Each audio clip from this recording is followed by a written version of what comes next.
Planning Commission meeting. Would you call the roll, please? Member Crowley, Here. Member Kane, Here. Member Sturesnik-Dean, Here. Member Maines is absent, Member Elmer is absent, Vice Chairperson Wanika, Yep. Chairperson Lantis. Here. At this time, I would like to ask any Planning Commission members to make any declaration of any conflict of interest or of any ex parte or outside communication that might influence their ability to hear all sides on any item on the agenda so that they might come to a fair decision. Hearing none. Minutes, item number 1, discuss any changes needed to the December 14th, 2022 meeting minutes. Were there any changes needed?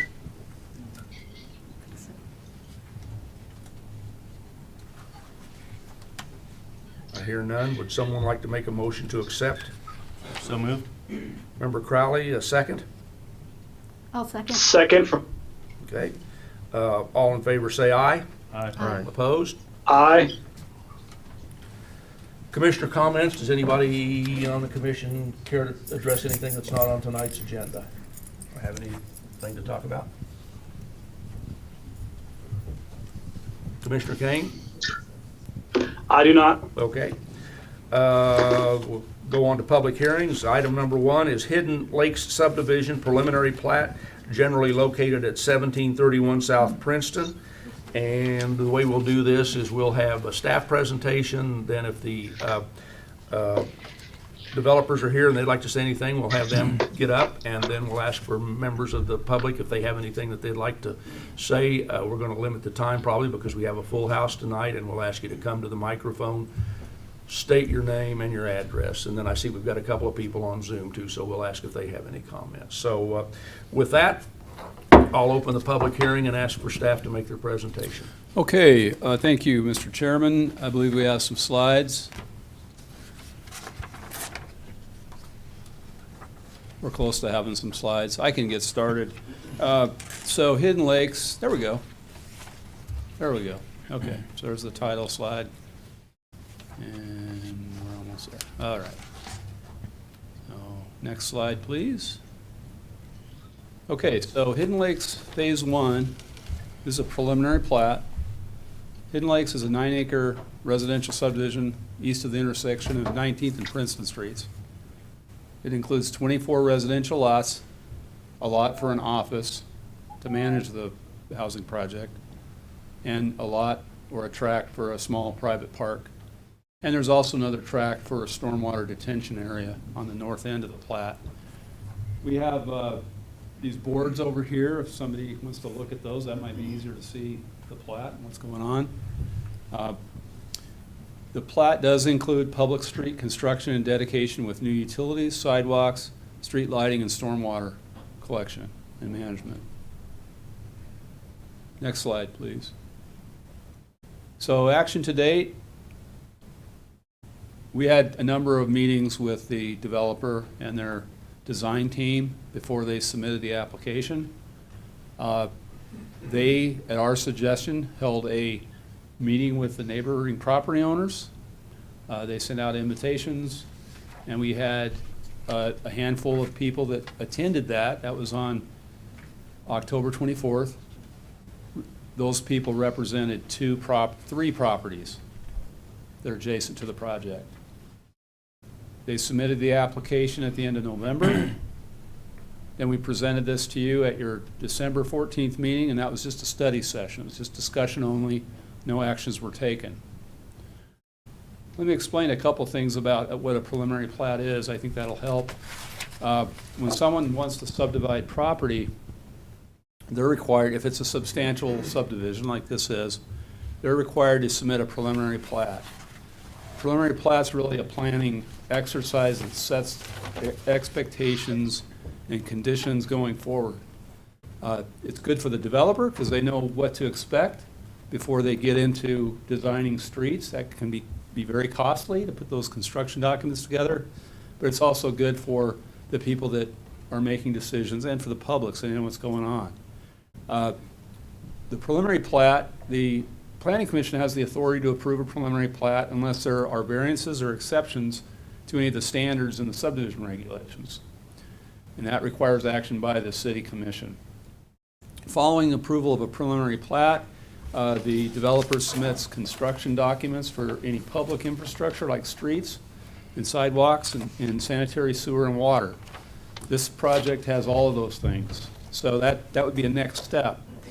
Once those are reviewed and approved, those facilities are either constructed or there's a development agreement that arranges for those to be built, and there's a performance guarantee involved. Then they go forward with a final plat. So that's a later step.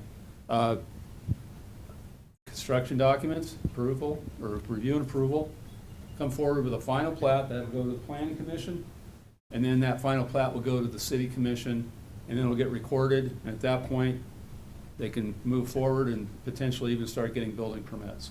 So that's the process. I think it helps to understand where we're at in the process.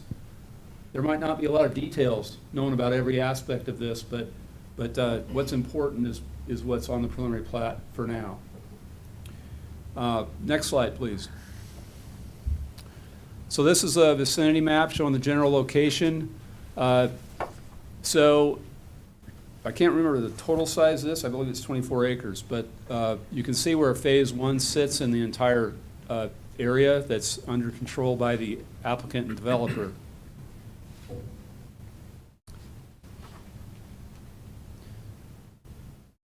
Next slide, please.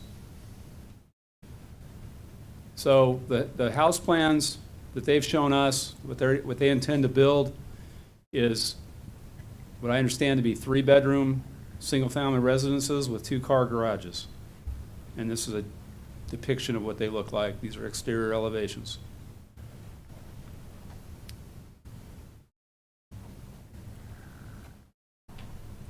So there's the plat showing phase 1 within the entire area that's subject to the subdivision. And you can see the street layout. And the primary access to the property is at 19th and Princeton. Next slide, please. So this zooms in on phase 1. So 19th and Princeton, right now, that's a private parcel that they own. And that parcel is a little less than 45 feet wide, or about 45 feet wide. And they have plans for putting a street through there. It'll be a public street. The street will be built to city standards. The exception to that is the right-of-way width. Because of that parcel being only about 45 feet wide, it's less than the 60-foot right-of-way that's normally required. Next slide. So we had some discussion about how this roadway is designed to connect at the intersection. And this is a conceptual design,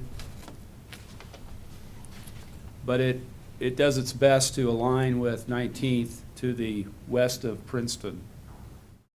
And as you can see, it has a sidewalk on the north side. The utilities are extended into the site. Along the north side, there's a utility easement on the north side of the north edge of the right-of-way, of the future right-of-way. Next slide.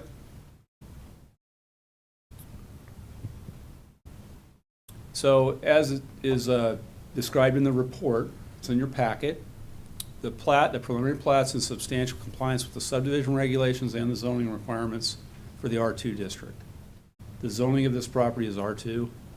R2 zoning allows single-family homes as well as duplexes. Again, this is a single-family home subdivision.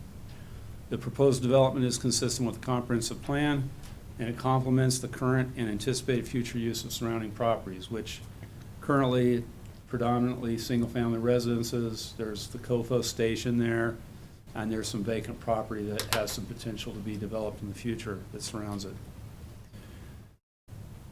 So because of questions that were raised early on, and partly that came out of the meeting we had with neighbors in October, the developer completed a traffic study to address safety concerns about the 19th and Princeton intersection.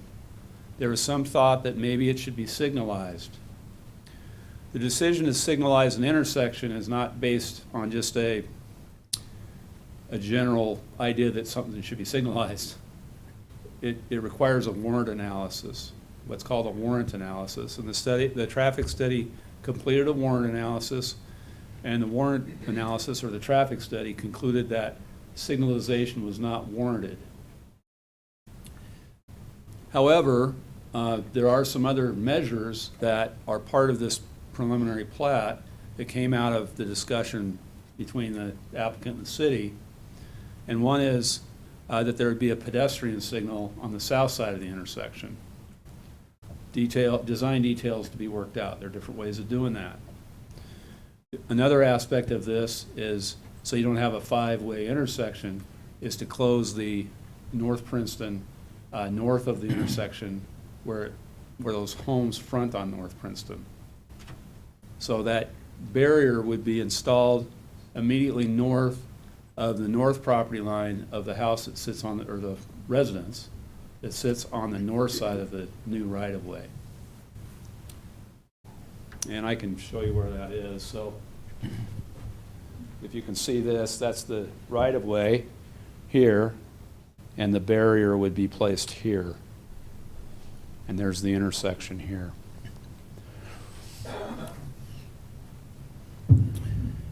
So a big part of a plat is determine what public infrastructure is required and how that's laid out on the site. Again, the details haven't been designed yet, but the plat shows how those are laid out, and that has to be done so we know what's feasible and what's possible. The infrastructure layout is shown on the preliminary plat, and again, more detailed construction plans will be forthcoming. And those will be reviewed prior to approval of a final plat. Next slide. So staff is recommending approval of the preliminary plat subject to the conditions and subject to findings that would need to be made to support the substandard right-of-way width. One thing I'll do is direct you to the staff report. Page 1 of the staff report, the bottom has the recommendation, and specifically, for approval of the plat as proposed, the Planning Commission must make the findings for a variance for street right-of-way per section 10.1 of the subdivision regulations. And those are listed. And there are 4 findings. And I'm going to go ahead and read them out so people know what those are. That there are special circumstances or conditions affecting the property. That the variance or exception is necessary for the reasonable and acceptable development of the property in question, and that the granting of the variances or exceptions will not be detrimental to the public welfare or injurious to other property in the vicinity in which the property is situated. And fourth, granting of a variance or an exception will not undermine or conflict with the comprehensive plan, area plans, or adopted corridor management plans.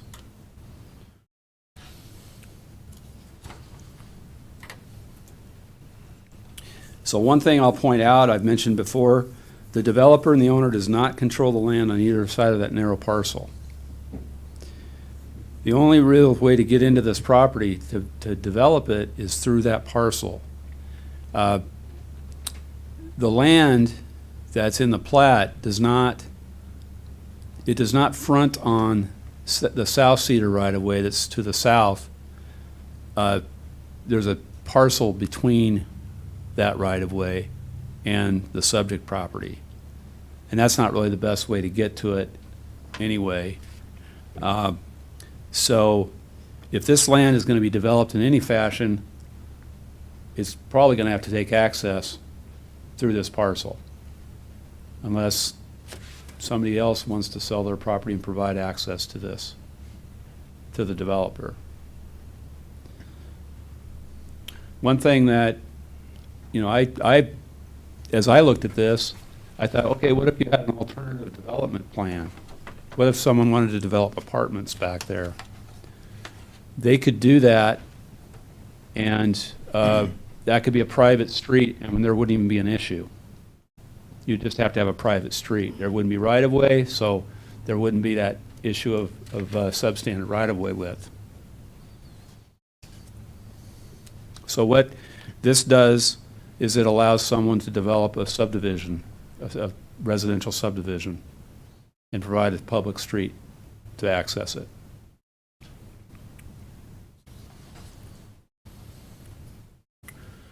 And we're recommending some conditions be adopted with this. So, following tonight, your action is a recommendation on that right of way, and that would need to be decided by the city commission. And the other conditions are just what we talked about. There are some things that are still being worked out with the review. There might be some things shown on this preliminary plat that will be revised. They're relatively minor. For example, there's a turnaround, a temporary turnaround shown at the end there. That is not required. It's not necessary. Some of the streets show crosswalks across them, streets that are in areas internal to the project that don't affect property owners outside the project. Those aren't going to work where they're shown. So things like that.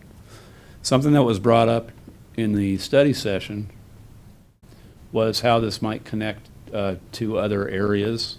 And so one revision of this is adding a stub at the end of this street. What street is that? That's Ella Lane, so it stubs to this property to the north. In the event this develops, that will be another way to provide access to the property, and it's a way to connect to the larger street network. And this concludes my comments, but would be happy to take any questions you have or comments. Thank you. All right, would you rather, do you have anything to discuss on his comments, or would you rather allow the public to, or the developer, I'm sorry, the developer to speak? I would prefer to hear what the developer All right. has to say first. Is there anyone here from the development group that would like to speak to the issue?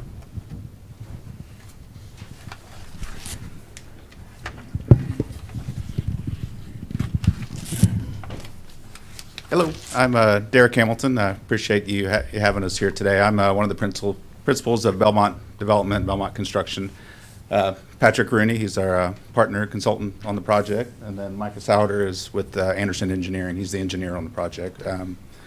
We're a affordable housing development company. We're based out of Oklahoma City. We work in Oklahoma, Kansas, Texas, Missouri. We own and manage about almost 6,000 units. That's about 130 properties in those states that I mentioned. We're actually just wrapping up a very similar project to this in Kansas City, Kansas.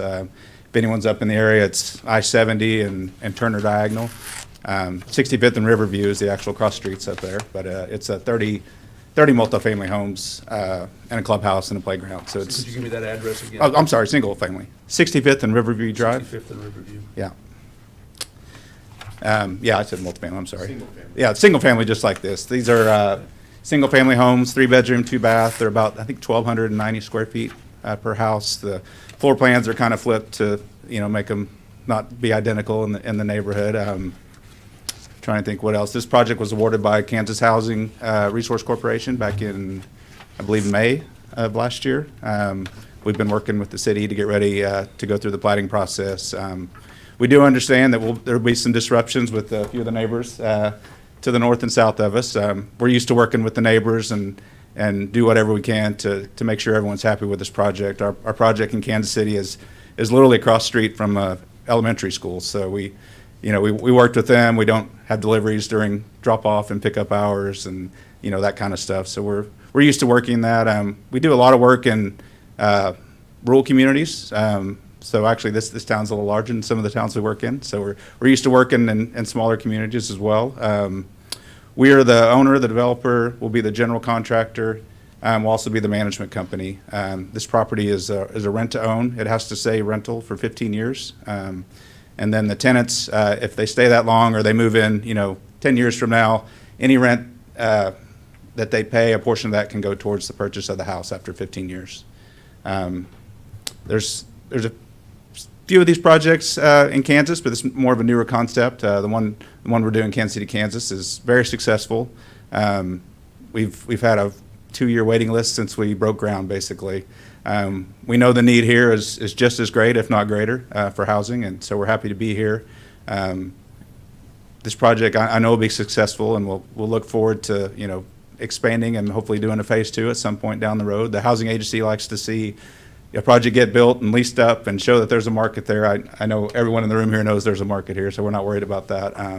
But if you have family or friends that are interested in renting here in the future, I encourage you to get in contact with us sooner than later and get on the waiting list. I think that's all I have. Patrick, did you have anything? No, I don't have anything further to add, Derek. So yeah, we're open. Happy to take questions. Yeah, take questions. Anything technical, Micah is here to answer as well. He designed everything. So with that, I'll let you guys ask questions. Or We may have some questions for clarification of you after the public has given their comments. So we might ask you to come back up and address. Do you have anything closer to us that's finished, closer than the Kansas City, Kansas?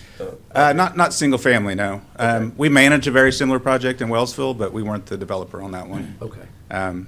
But as far as single family, the KCK, it's about 50 miles from here. Yeah, I know Yeah. that. So you guys are familiar with, but Yep. yeah. Okay. Okay. All right, Thank you. All right, again, it's time for public comments, and we would ask you to come to the microphone, state your name and your address. Whoever gets there first is up. Gary Harris, 1801 South Princeton, and part of my comments are going to be questions directed to developers.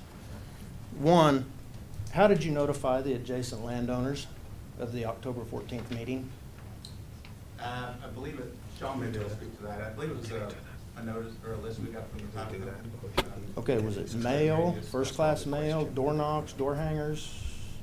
I believe it was mail. Did you guys get a notice? Yeah, it was in the mail. Okay. I, for one, never received it, and I know my next-door neighbor, Mrs. Couch, did not receive it. Okay. So we'll Now, move on. What we'd like you to do, we're not going to have a dialogue back and forth between Okay, you and the that's developer. fine. You can ask us the questions, and then we'll ask them at the end to answer the questions that that That's we and they fine. deem pertinent. What kind of traffic study? What kind of a traffic study was done? Okay?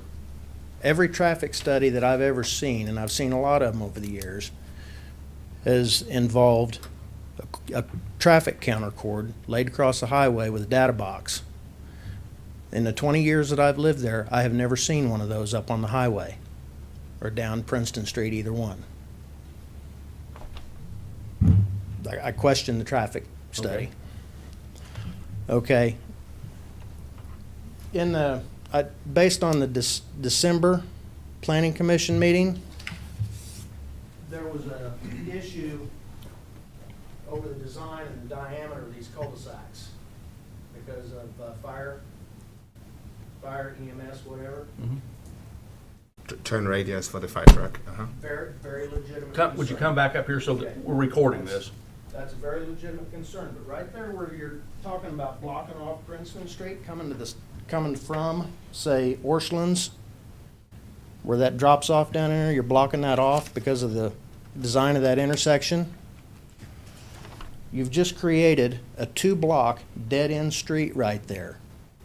No way for fire, EMS, trash trucks, UPS, FedEx, Amazon, public transportation, or even the snowplows when they come down off of the highway and drop down onto Princeton Street to plow that. They've got to drive down there. That's it. I measured it today. That street is 18 feet 6 inches wide. All of those people that I mentioned, the trash trucks, whatever, are going to come down Princeton Street to a dead end and are going to have to back all the way 2 blocks to get back out if you block that intersection off. My taxes have went to take care of that street and have access to that street from both ends. I don't want to lose that. They were talking about Ellis Street possibly going out to the north off of the end of that cul-de-sac. One, it drops off onto me, and that ain't happening. And as far as any further development out there, the only thing back in there besides my property is a 20-foot drop-off going into the old quarry. There's nothing back there that can be developed. It don't exist. As far as blocking off of Princeton Street, and go back to my point, they're either going to have to back all the way out for 2 blocks, or they're going to be backing into private driveways to get turned around. If the diameter of those cul-de-sacs was so critical that we had to change the design for fire and EMS, why isn't it an issue on the end of Princeton Street where they're going to block it off? Furthermore, your stormwater plan that you've got right there is dumping every gallon of that stormwater off in my backyard. I'm already getting a lot of it anyway, but when you start paving the streets, putting roofs and sidewalks and concrete drives, and that's putting every gallon of it in my backyard. I'm not going to have it. Worst comes to worst, I'll fill that whole thing in, and they're going to end up with a fish pond, not a retention pond. Okay, let's kind of keep this, I mean, let's that's- just keep this, that's just- let's talk about what your issues are, not about Well, your that's- intentions on something that hasn't even been planned yet. We haven't seen the Well, final plans that's- on any of this yet. that's the issue. Mr. Harris. 19th Street is not the only access into that property. I had a lengthy conversation with Mr. Fogel, who they bought the property from, and there's a stub sticking off of the Walmart area that him and his brother paid for when that was put in for access to that, the other end of that property for development. Now, I don't have an issue with the 19th Street going through. I don't have a problem with that. Don't have a problem with it only being 45 feet. My biggest issue is blocking off Princeton and then them dumping their stormwater off on me. Okay. Now, I would have thought the fact that all of that stormwater is going to get dumped off on me, I would have thought that would have been a conversation that needed to be had ahead of time. So your concerns are stormwater and the turnaround? Yes. Okay, thank you.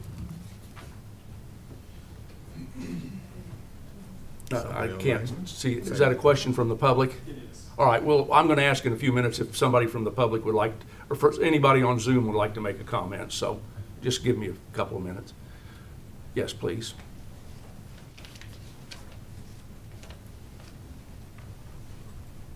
Philip and Kathy Martin, 1905 South Princeton. We are just to the south of the proposed lot being changed to a public street. I want to thank the commission for all their work, the developer. I know there was a lot of work done to the study, but I would agree, I did not recognize the devices used in traffic counts, and it didn't seem to match the traffic counts that KDOT had used. Nonetheless, we asked for a study to be done, and there was some sort of study done. My wife has got a photo of what she took just a couple of weeks ago.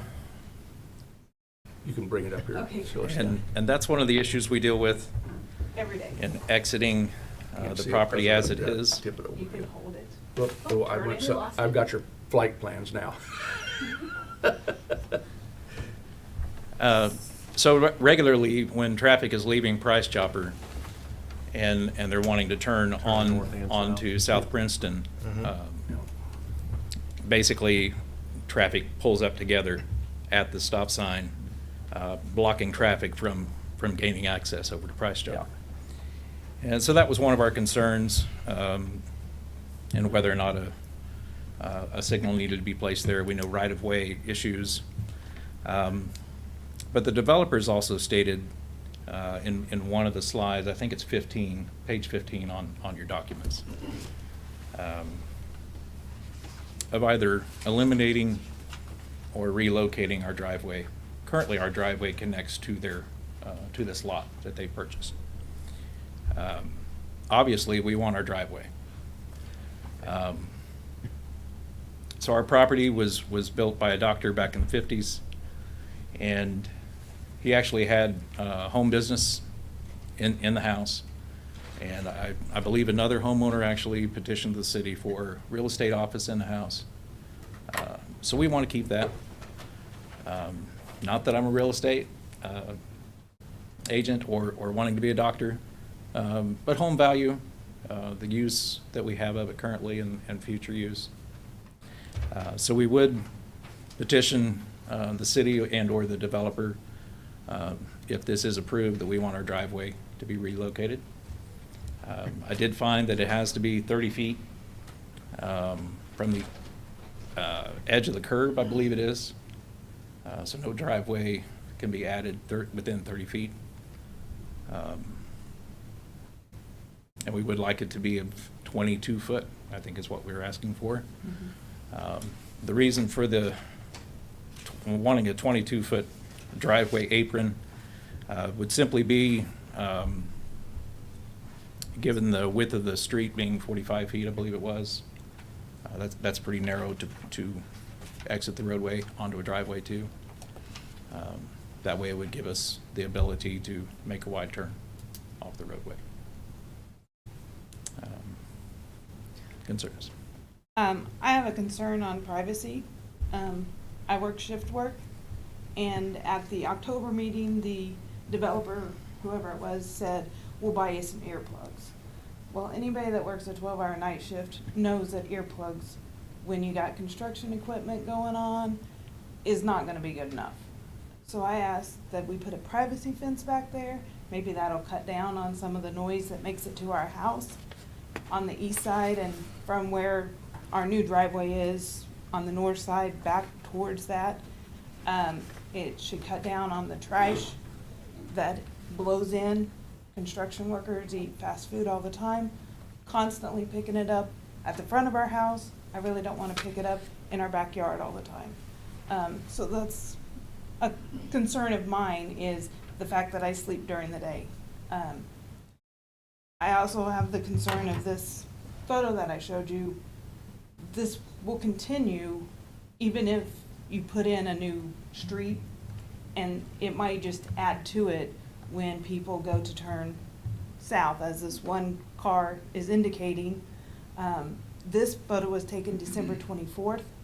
This happens all the time. I see it all the time. It just so happened I happened to be at the end of our driveway and able to take a picture of it as proof that it happens all the time. The traffic study that was done talked about the accidents that were at 19th and Princeton, but none of them identified the ones that are further down because somebody was driving the wrong way, which happens every week. Somebody turns and goes the wrong way. There's accidents down by the Radio Road, and I've even seen it, people go all the way down to the Walmart stoplight there at the Mini Mart, and because they don't know. It's a poorly marked intersection, and in my opinion, it doesn't matter if it has a stoplight or not. We have an issue with the intersection as it is now that needs to be corrected, and adding more traffic into that intersection is a bad idea, and if we don't do anything with it. Those are my concerns. Okay. Legitimate concerns, thank you. Anyone else in the building? Are there any questions or comments from anyone on Zoom? Raise your hand, and I'm sure we'll unmute you.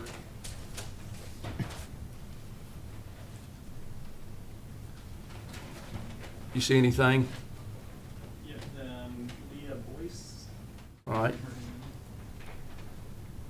Yes, so I'm brand new to the area. Okay, would you state your name and your address, please? Certainly. My name is Lee Boyce. I'm at 1829 South Princeton. Thank you. I just recently purchased this.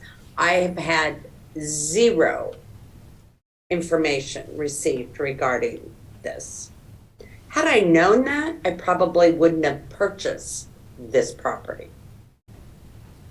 With that being said, the gentleman that spoke earlier, I believe his name was Daryl, he stated that these were rental properties. They could rent them to own them. Can you get clarification on that? That is what we have in our information, yes.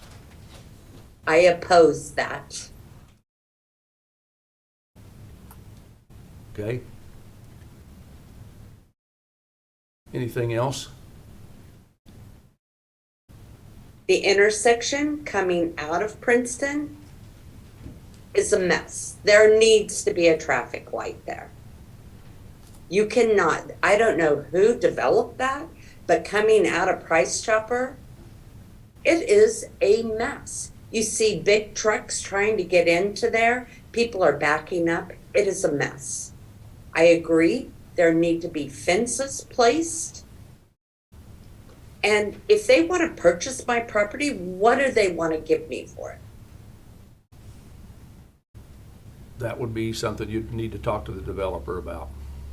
The developer needs to contact me directly. Okay. Anything else? Not at this time. All right. Is there anybody else that has any comments pertaining to the subdivision? Come forward.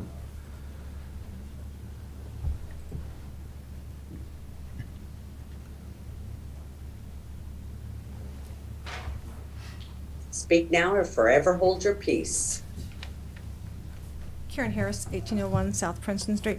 My husband Gary spoke that we are going to collect all the water for this. And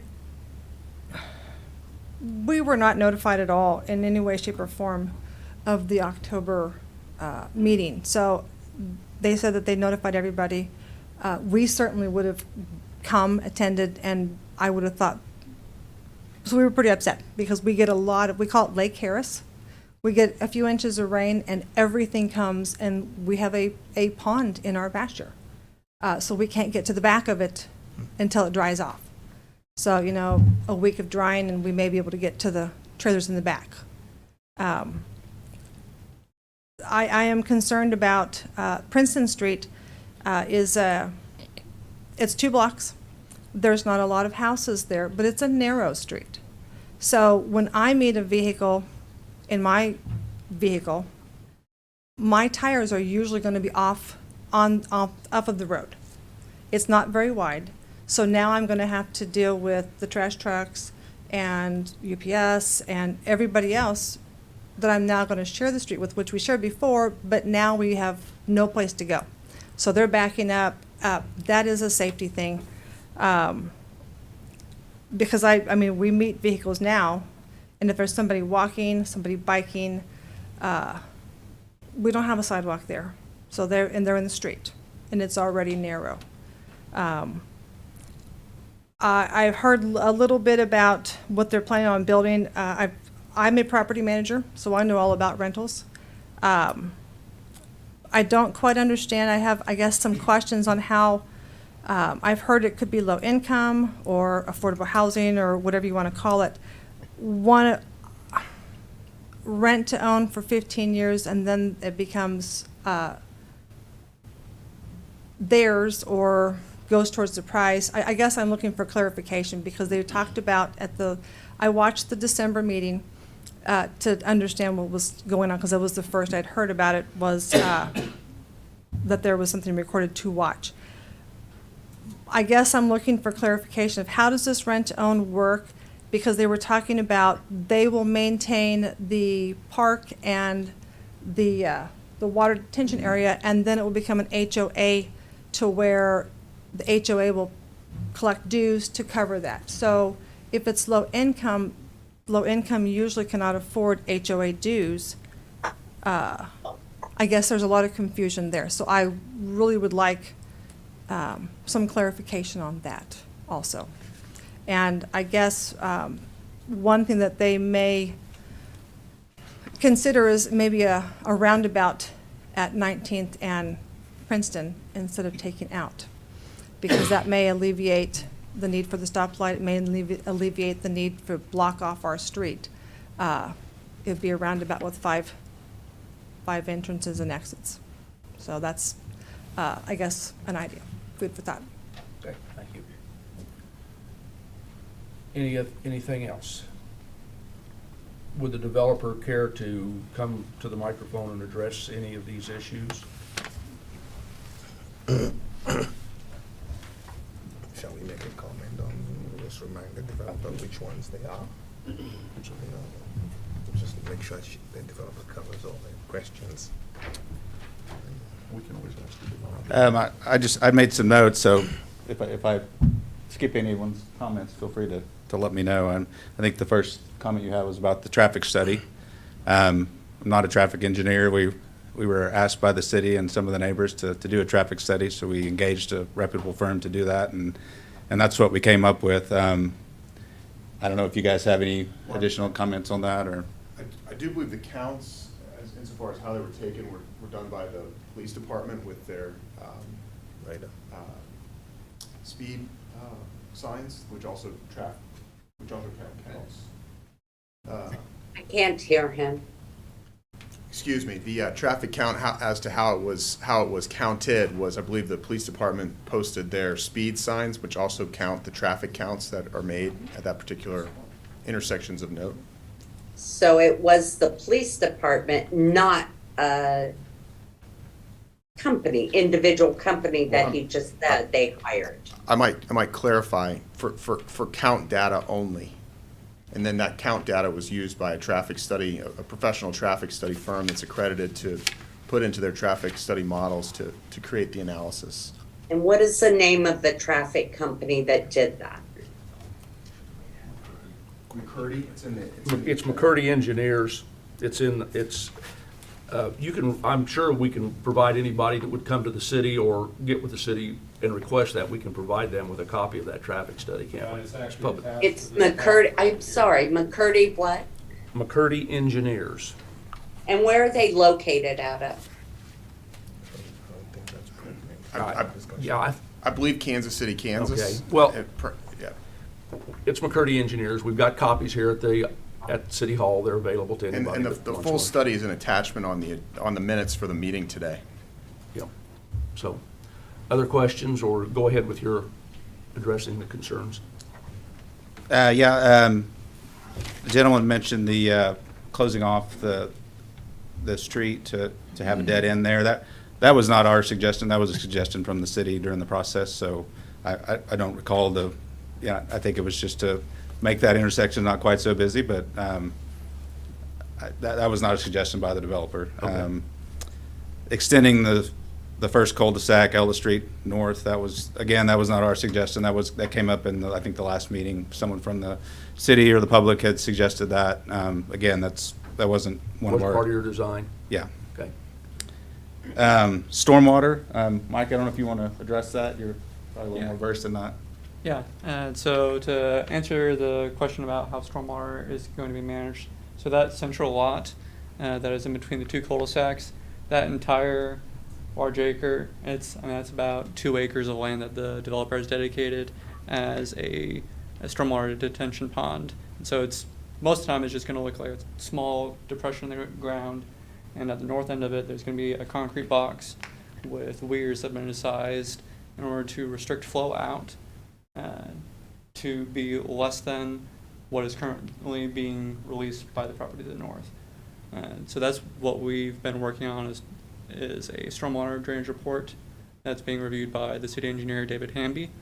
And it shows how exactly we're going to be releasing less on your property by allowing it to fill up the detention pond and then slowly release out through our pipes. And we've got erosion control matters at the end of it. That's going to help to break up the flow so it's not channelized and causing erosion. It's going to be slowed back down to overland flow conditions so that it's going to be less of an impact than it currently is. Still I- beyond our land. I understand fully how retention pond works. I've built a few of them in my life. As far as changing the volume of the water, what you're doing there, you're increasing it, you're not decreasing it. You're gonna control it, but you're increasing what's gonna get dumped on. Okay, we're gonna move on with that. Okay. We don't have the complete study yet, so stormwater study, so when we have that, you can take a look at that. Yeah. What I would also like to touch on with regards to the closure of South Princeton is at the request of the fire department, we have added a new turnaround. It's shown on the top left of that drawing, but there's, for We the, can't see that. I'm sorry. We have designed, it is designed per IFC standards for a turnaround for a fire truck to be able to adequately back up on to this turnaround area, under this area of hard No, I missed that heavy-duty about that. concrete Except- pavement, The far corner. so they can turn around at that Far location. corner, on the other side of the Right street. here. Yep. Yeah. Back one block instead of two. It's a couple hundred feet. Okay, yes. we're not gonna, you can just Sorry. answer our questions. Sorry. Their questions, and then we're gonna go on. We're not gonna have back and forth, so. Sorry. That's what they're saying. Yeah, I think I think the next question was about affordable housing and. And actually, I was gonna say, we're not gonna address that, because Okay. that's not an issue before the planning commission. Okay. That's something that if a citizen wants to know about your project, they can contact whoever the management company's gonna be and talk to them about the project. Sure, yeah, and I'll be around afterwards if anyone wants to get my card. and As a so- formal, as a current Realtor, we're not gonna talk about fair housing issues. I'm just gonna put Okay. it that way right now. It's not gonna come before us.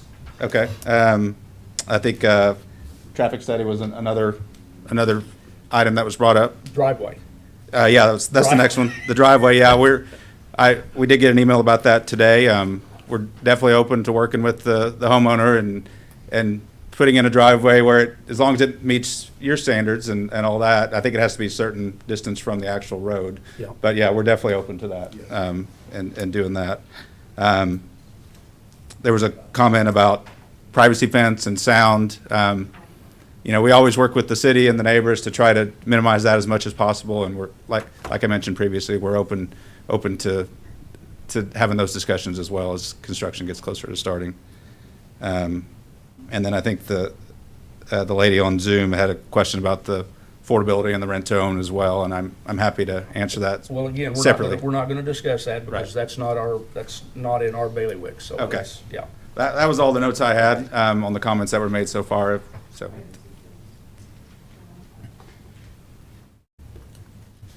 Well,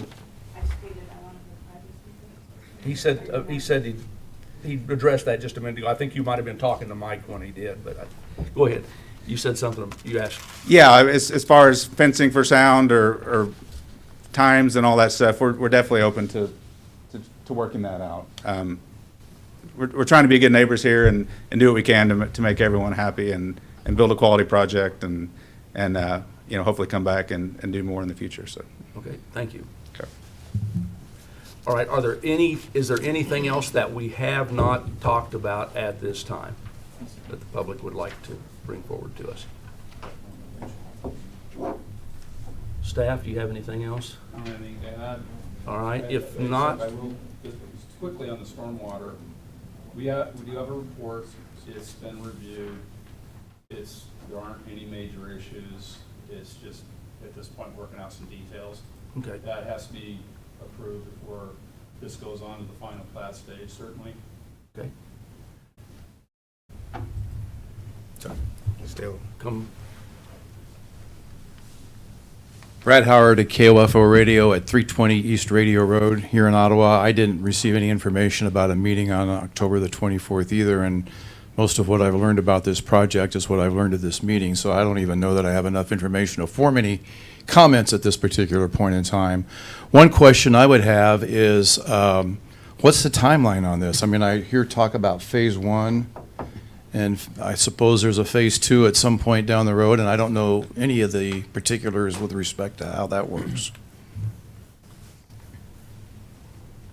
would you guys like to address that? I would say it would be based on demand, but that's, Yeah, might hit that one. I mean, right now, we have financing approved for this project, and we'd like to get started in the latter half of this year.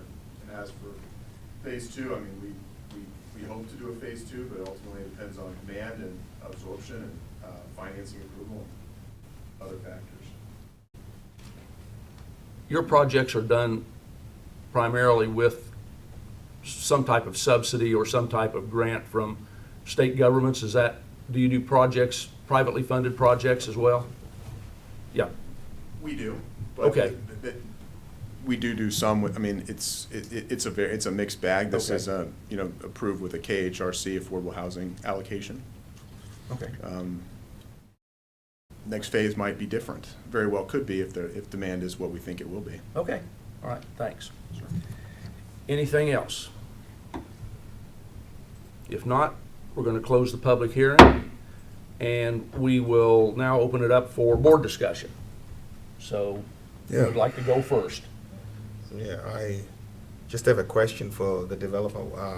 Just explain to us a little bit about the HOA. When would that start functioning and what, so will people move in and start renting from you and 5 years later an HOA appears, or how does that work? And come to the microphone, please.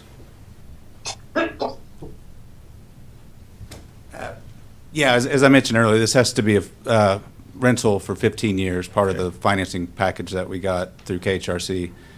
So after the 15-year period, the houses will be sold to either tenants that want to buy them or anyone in the community can buy them. There'll be a HOA formed at that time to take care of all the public spaces, community building, playground, detention pond. So. But leading up to that time, you will be Correct, yeah, it'll, the public space. I mean, essentially operate as a rental development, and us as the management company will manage it, take care of the upkeep on all the public spaces. Tenants can either mow their own lawn, or they can, pay a fee to have us mow it for them. So that's how we do our other projects, so. Do you act as the,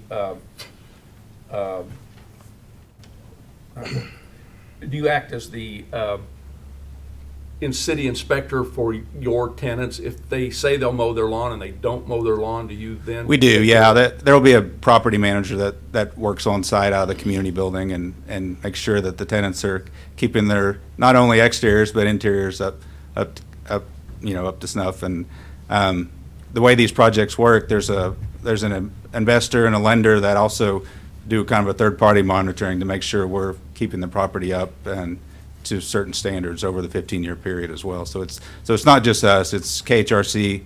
We'll have annual inspections, and usually the affordable housing tax credit investor will also have a third party that comes out once a year to make sure we're managing the property correctly and keeping it up, and obviously keeping the city happy with the upkeep as well. So So you'll have a manager there all day, every day for 15 years? I understand that right? it won't be 8 to 5 Monday through Friday because it's only 24 houses, but it'll Yeah, be. just checking in on things. Yeah, she'll be there. I think our property in Kansas City is like certain hours, 3 days a week once we're leased up. Right now, she's there all the time, but there's not a need 5 days a week typically for 24 houses, but there will be a property manager several days a week, all the time. So. Okay. Other questions? Yes, sir. Yeah, but No, the public wait. hearing's closed. Public so hearing this is now closed. Yeah, I've got another okay. question. A member of the public made a comment about a possible access to the development from the other end, and there was a comment about. Yeah, I forgot to address that. Yeah, I apologize. Okay. So we did obtain an easement from the seller. So I believe the city requirement is anything over 30 units, there has to be a second ingress egress point. So we do have an easement, so we can access that through the south if we develop future phases. So. I think I think, and I can't speak for what I understood from what the concern was. Why could that not be a potential entrance to the development? Well, probably the main issue is, this project was awarded a certain amount of funding, and if you look at the basically the access If you want to show it back there. I mean, it's a pretty long road. You know, all of our discussions from the beginning with the city have been accessing through 19th because that's where the first phase is. But we do understand with more units, we'll need a secondary access, and that will be required by the city as well. So if you point out the easement there, but that comes out just right below, or right above Walmart there, so the second. Has the city approved that already? Please, could you mute that, please? We're out of the public hearing right now, and we're not going to take questions from the public on this any further. So, But as part of our purchase agreement, we did get an easement from the seller who owns the property to the, down there to allow an access easement for access road, so. Okay. And got another, sorry, I wasn't here. so well, neither was I. So, Oh, okay. so anything more than the units you now have, there will need to be, by current city regulation, there will need to be a second access point. And is that? just so Yeah, I think the everybody's city clear? requirement's over 30, but any future Well, phases but will be you're over gonna 6. make over- Yeah, you're gonna make over so 6, so yeah. definitely a second phase will require a second means of access. Yes, go ahead. A member of the public made comments about the width, and I think that's one of the issues, the variance included in the variance. What's your, and I apologize, I wasn't here last month, so I might just take us back. I noticed that the turn radius was increased to accommodate the fire department, the cul-de-sac. If I might, I Sure. can answer that question. Sure. So, when we initially reviewed the plans, we misread something on the plans, and the curb rate, or the radius of the cul-de-sac was of sufficient size. That was a mistake Okay. on our part, just didn't know we read on the plans. So the size of the cul-de-sac is, on this more recent plan, is the same as it was on the previous. Okay. And that's set by city code, because I remember that when we was- had the discussion we on did, the, yeah, on the radius. in 2019, Yeah, yeah, so. Let me, I know you've got a couple more questions, but let me see if anybody else would like to hop in and, My primary concerns are really just with that getting across 19th Street.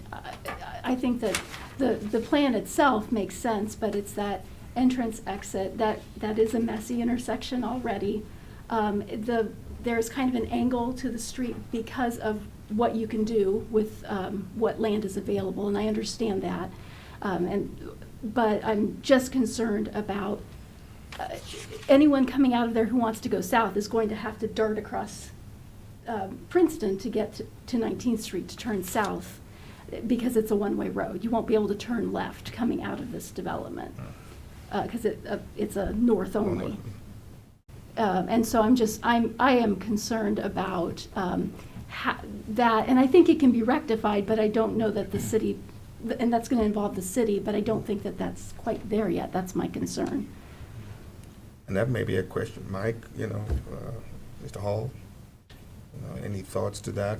So the concern is people crossing, you're talking about eastbound traffic. Westbound. What? Westbound traffic. Yeah, like if you're coming out of this development, if you want to go south, you're going to have to cross. And that is already kind of a sketchy place sometimes, just to turn north, because people are going all kinds of different speeds. And they're jogging back and forth between the lanes, getting around pedestrians that are walking on the road side, people turning into Price Chopper. So it's kind of hard, even just turning north from 19th now, to gauge traffic. So I'm picturing 24 houses with 48 cars going in and out of this in the morning. I think it can be rectified. I just don't know that the current plan or that the traffic study really fully captures what's going on there. And then there's this odd little, and I went out there to double check, but there's actually a sign there that's, as you pass 19th Street heading north, that says begin 30 now. So people sometimes are going 25 there, they're sometimes going 50. So I think that there's some more planning that needs to happen with that intersection as part of this to make it work, but I think it can. I just don't know that it's there at this point. Yeah. And that's something, I think part of that is something we would be directing to the city. Yeah, so that was one of the reasons of the traffic study. is to determine if there was a need or if the signalization was warranted. And it concluded it wasn't. Our city engineers reviewed the traffic study and has no concerns with the traffic study and its recommendations. There might be other ways of getting at that. One could be the speed. Right now, the speed limit is 40 south of the intersection. Maybe that's too high. And that is something, I think that's something that's to still be looked at. Our acting public works director is here now. And you might have some thoughts about that. Sure, I'll be interested. Commissioner Crowley, do you have any? Yeah, I would add to that too. It sounds like we're making a bad situation worse at that intersection. And one question I'd have, with the traffic study, in the traffic study, is that where you come up with the idea of closing down that other street on the east side? Or who come up with that idea of closing down that other street? Closing down which street? Making the street, making the dead end street. Was that, the traffic study say that? That was something that we recommended. For what reasoning though? Did the was that involved in the traffic study? I mean, how did that play in the traffic study itself? I think that was an assumption that was already made in the traffic study. I mean, it was like a condition that was already expected. And so the traffic study didn't address the need for that, as I recall. I just wonder if we played it That's right. I wonder what it would change if we played it the other way. And then another concern I have with it being closed is, right now the city's requirement is to have a 60-foot radius cul-de-sac, 80 foot. 60-foot pavement, right? Oh, pavement, yes. 60-foot yes, paved, Yes. curb to curb. So if you're now putting in a turnaround, where in the book does it say that you can do that? Because if that's the case, developers would put in turnarounds instead of cul-de-sacs. Our fire code, as I understand, allows turnarounds, but it doesn't. You can have like a turnaround. I don't know what this distance is, but that turnaround, there has to be a turnaround. That still has to be, the details that we look at, but like that. That's gonna be a full city block, because this line right here lines up on my south property line, it puts it right in my front yard. My address is 1801, that puts, this is 19th Street, so just a few feet short of full city block, whatever full city block measures. But we're going to talk about that a little bit more here, but did you have something you would like to say as a developer?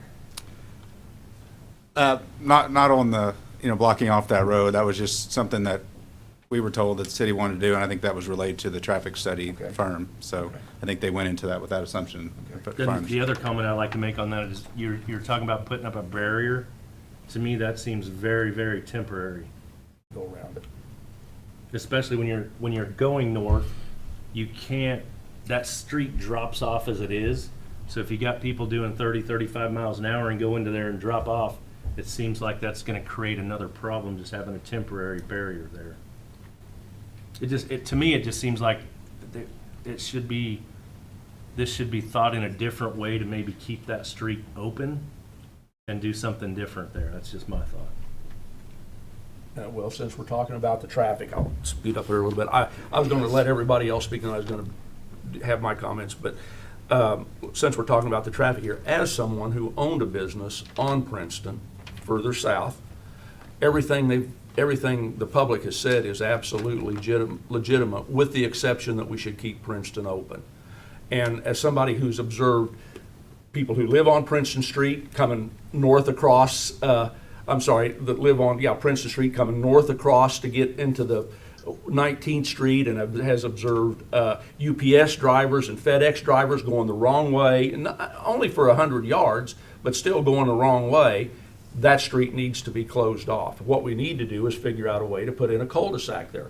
The city and the state own some land there. Maybe we can't put a cul-de-sac right at the end, but there's some right-of-way there that we could put a cul-de-sac in so they could turn around. If we're going to close it off, which I think we should, that's what it needs to be. Because everybody's right. There are cars that go the wrong way. There are cars that run down there not 40 or 45, but run down there 55 or 60.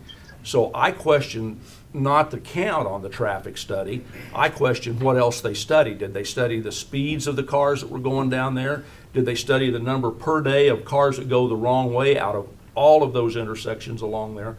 There's a whole bunch of things that I don't think they addressed in, and that has nothing to do with the development, but because we're going to affect the traffic there, it does have something to do with development. I think somebody said it would put 48 cars on the street. Well, it's going to be a rental project, and in Ottawa, I don't know what your rental agreement was saying. I don't even want to talk about it, but I think you can have four non-related people living in a household, which means every unit could have 4 cars. So that's 160 cars a day in and out of there. So I've got some real concerns about the traffic as well. Mr. Chairman, can I ask you a question? Because I'm not sure I understand what you said. Daddy, I want to watch you. So are you saying that there should be, this barrier shouldn't be here and there should be a way for people to turn around if they turn down this street? Absolutely not. I'm saying that road needs to be closed off where it intersects the Princeton Circle. I agree with that, but it needs to be closed off in a way that cars can turn around. The cars that are on Princeton Street, the residents and any delivery trucks or any emergency service vehicles can turn around and not have to back a block to do so. Any southbound, okay. Anything that's, Understand. yes. So generally, there's a standard for where that turnaround needs to be. I don't know if that meets it. We can clarify that,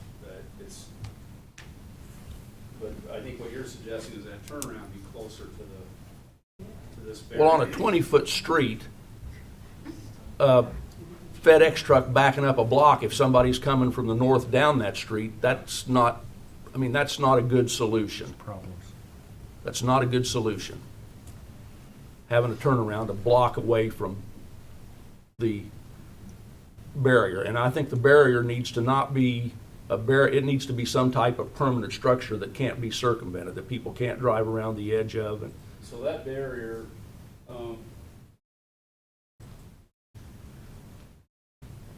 my understanding of what that barrier is supposed to look like is it's like any dead-end street or any street that stubs to a property line.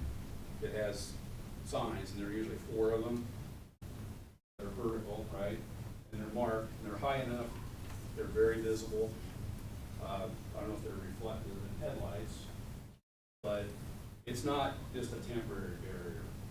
It's a permanent barrier. Right? which will have tracks going around the side of it within 2 weeks. If I may, the plan for closing that intersection as we've currently shown is to have an object marker signage as Mike has discussed, but we're also showing to remove the excess pavement that is no longer necessary and then come back and reseed and sod. Okay. And so it'll just be a okay. grassy area. And so Okay. it'll be That look makes- completely that makes different. sense. All that pavement will be there, and so if they do drive over it, it's going to be very evident. Okay. Yes, that is the current But plan. but we do need, I think everybody up here is in some sense of agreement that we need some better type of turnaround for the people who live on that now dead-end street and for delivery vehicles and for emergency vehicles. We require it any place else in the city. And I think we need to follow our own regulations and. That was the expectation. That specific location shown there might not meet that. And so I think that's something that needs to be clarified. Okay. I think it needs to be as far south as it can, whether the regulations say it can be further north or not, it needs to be as far south as physically possible in order to provide the best benefit for that portion of the community that's now going to have their way of life changed. I think we owe it to the people who bought there already to do what we can for them. So, on traffic, anything else on traffic? But again, I want to reiterate, that study, I guarantee you, did not take into consideration wrong-way traffic, which is a daily occurrence out there, and I guarantee you it did not take in speed, because it wouldn't have said that there's no need for any type of slow-down device along in there anywhere, or traffic signals anyway, side in there, because there are people that total disregard in most cases for those posted speed limits out there. Total disregard. Interestingly, there are no posted speed limits between 23rd Street and 19th Street at all. There aren't any? None. It's kind of free for all. So I think the planning commission is in agreement. Commissioner Kane, do you have anything you'd like to add on traffic?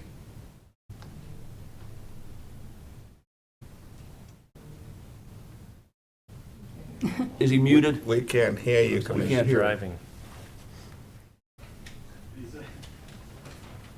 He's also driving. We can't hear you, Oh, Brian. he's driving.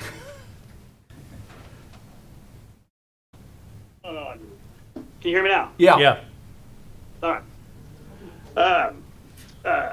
I believe it was Mrs. Harris that asked the question. But did the traffic study address the feasibility of a roundabout in that area? Is it even possible? Instead of barricading, is it possible to design a roundabout at that intersection?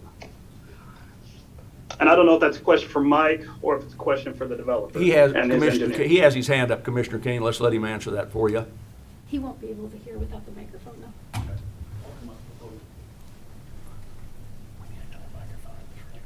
So one thing about a roundabout is roundabout requires a lot of right-of-way.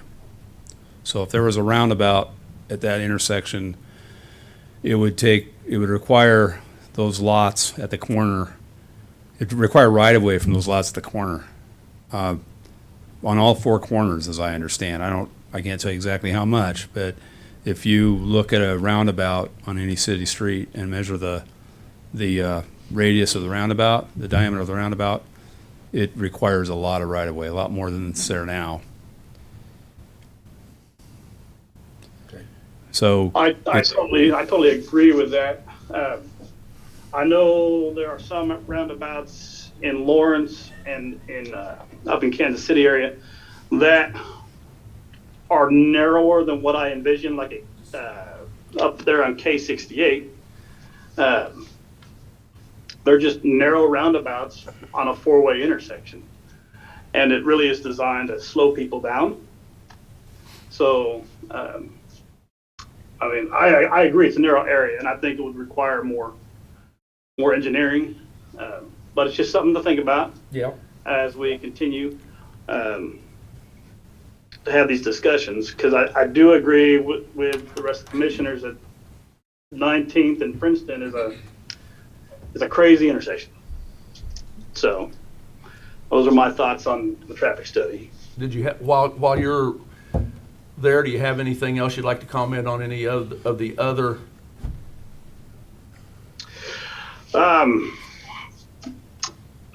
The Harrises also mentioned water runoff on their property, and I'm not familiar with the back of the property. I know that it goes back quite a ways. So without having the full stormwater study, I don't know that I'm comfortable making a decision to move forward tonight. But I do believe that it sounds to me like the engineers have tried to minimize the impact. So I'll be curious what the stormwater study says. Thank you. Okay, let's, does Anderson Engineering, are you guys doing the stormwater study? Let's talk about drainage. Does anybody have any questions on drainage? Runoff? That was going to be my last question. Okay, then you're here, you're up here now. Would you just identify yourself? I don't think you have yet for the record. Sorry. My name is Micah Souder, and I work with Anderson Engineering. Okay. All right. Now, so you heard Commissioner Kane, his questions, and Commissioner Juanita has some questions, so go ahead. Yeah, and also Mike's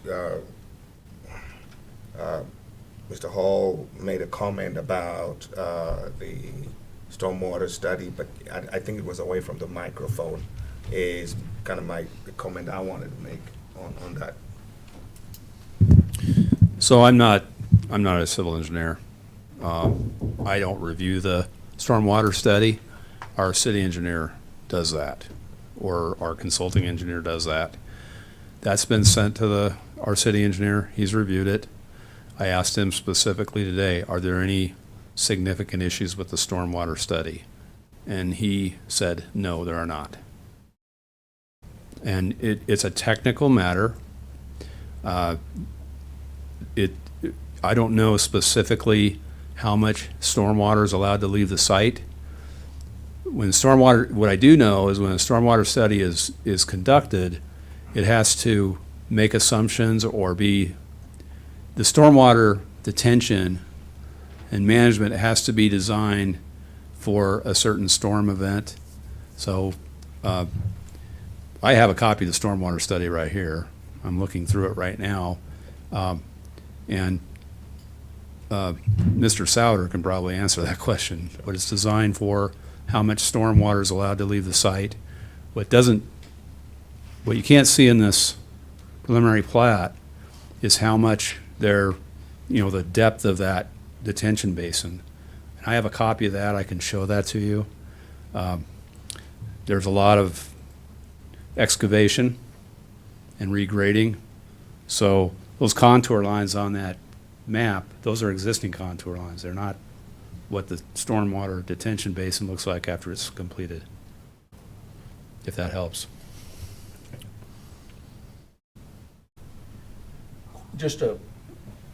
If you could give us a stormwater for dummies. My understanding was always that it was a stormwater retention or stormwater study is it 500 year or the 100 year? It is the 100-year storm, or 1% AEP as it might be known. And that takes into account the number of lots, and you've got an average square footage that will be turned into hard surface on those lots. It takes all of that into account, as well as existing water flow. And when the project's completed, there's supposed to be no more water that would run off in a 100-year event than there was prior to the development. Is that correct, sir? Yeah. Yes, so that's what the drainage study that Michael has, and which I've furnished to the city engineer for his review.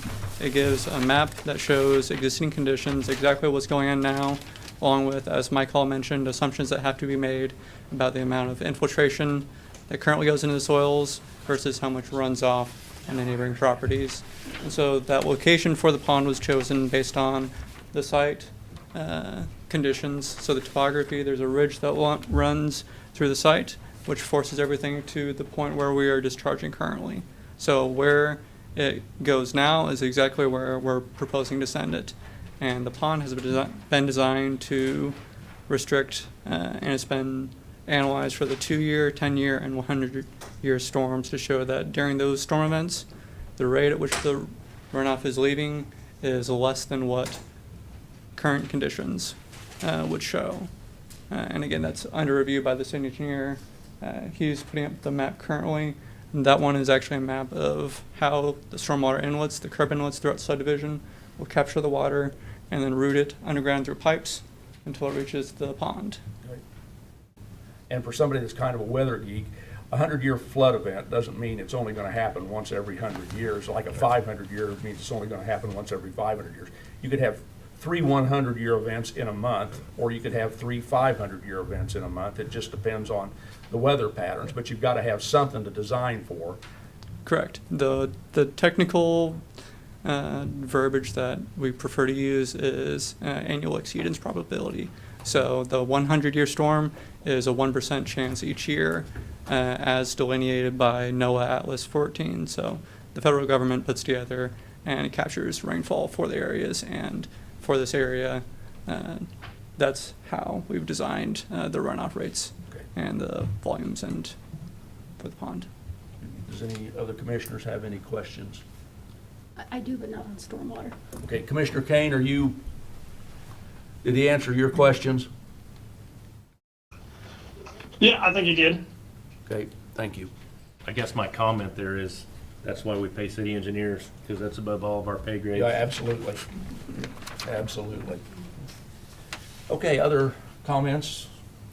I just have one other question. How close can you build to the radio tower? Is there any sort of easement or anything that you have to take into account with a tall tower like that?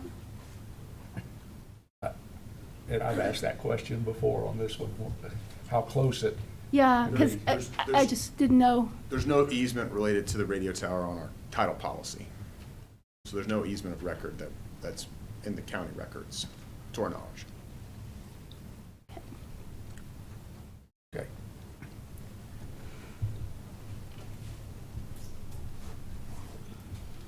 There's nothing in our regulations that dictates how close they can build to the tower.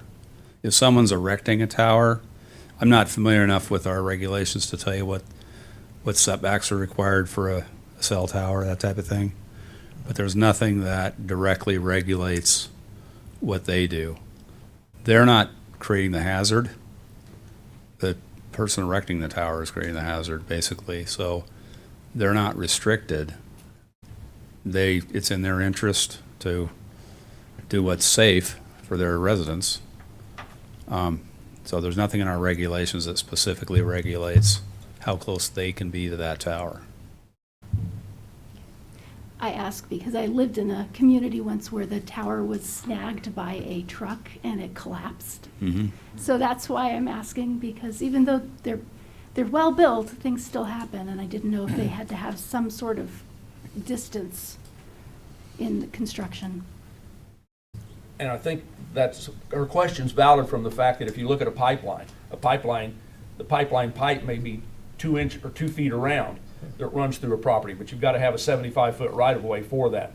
So I think the question we're asking is there a right-of-way or any type of clearance restriction for that radio tower? And there isn't any. If you say there's nothing in the regulations, maybe at some point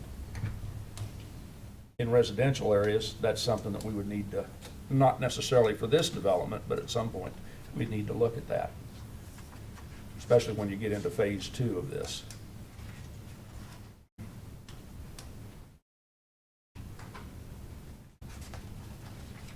Anyway, I don't think we need to,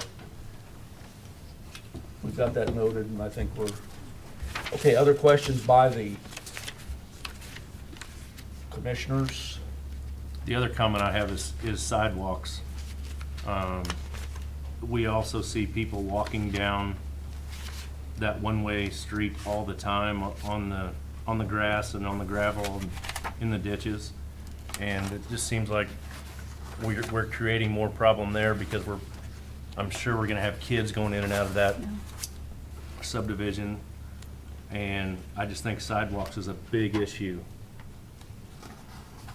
going north and south out of there. It looks like there's a plan for a crossing, but crossing, it yeah. doesn't, I don't think there is a sidewalk on that side. Yep. It doesn't go down 19th Street. And you're talking still on Princeton? Yeah. Yeah. And the sidewalks, Mr. Hall, the sidewalks that we are constructing as part of, I know that the TIF project is further south of that. And once you get past Orchards and once you get past Price Chopper, we weren't doing any sidewalks there as part of that project, right? It didn't extend to that far.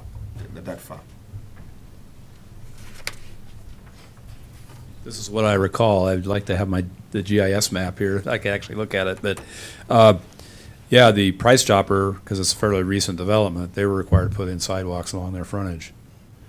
Orchlands, an older development, so at that time we didn't require sidewalks. So the sidewalks lacking down in the Orchlands area. On the east side of Princeton, I think that's true just south of the 19th Street intersection, there are no sidewalks on the east side of Princeton. Our acting utilities and public works director, our utilities director, who's also our acting public works director, he probably is more familiar with that than I am. He might be able to answer that question. But it's long been recognized that there is a need for sidewalks. One thing I will say is that typically when a developer develops something, you don't require them to put sidewalks that are not along their frontage. Yeah, that's not what I'm saying. Yeah. I'm just saying Yeah. that needs to be addressed. Yeah. I'm not saying the developer Yeah, should be yeah, responsible. right. Or if we had TIF funding that was accumulating, I think, because we're putting in a housing development in that area now, we're going to create additional pedestrian traffic. now might be a time to look at us, at least from 19th, from 19th to 17th, to put a sidewalk along in our right-of-way that we already have, to put a sidewalk in that 2 or 3 blocks. That might be something to look at in conjunction with this development. Yeah, and Mr. Chairman, I know the subject property is not in the TIF district. No. But, and I don't know where the boundary Okay. ends, but I know the west side of Princeton is in the TIF district. Okay. Yeah. It would sure be worth a look to Sure. see. Yeah. Dennis, do you have anything you'd like to say on that?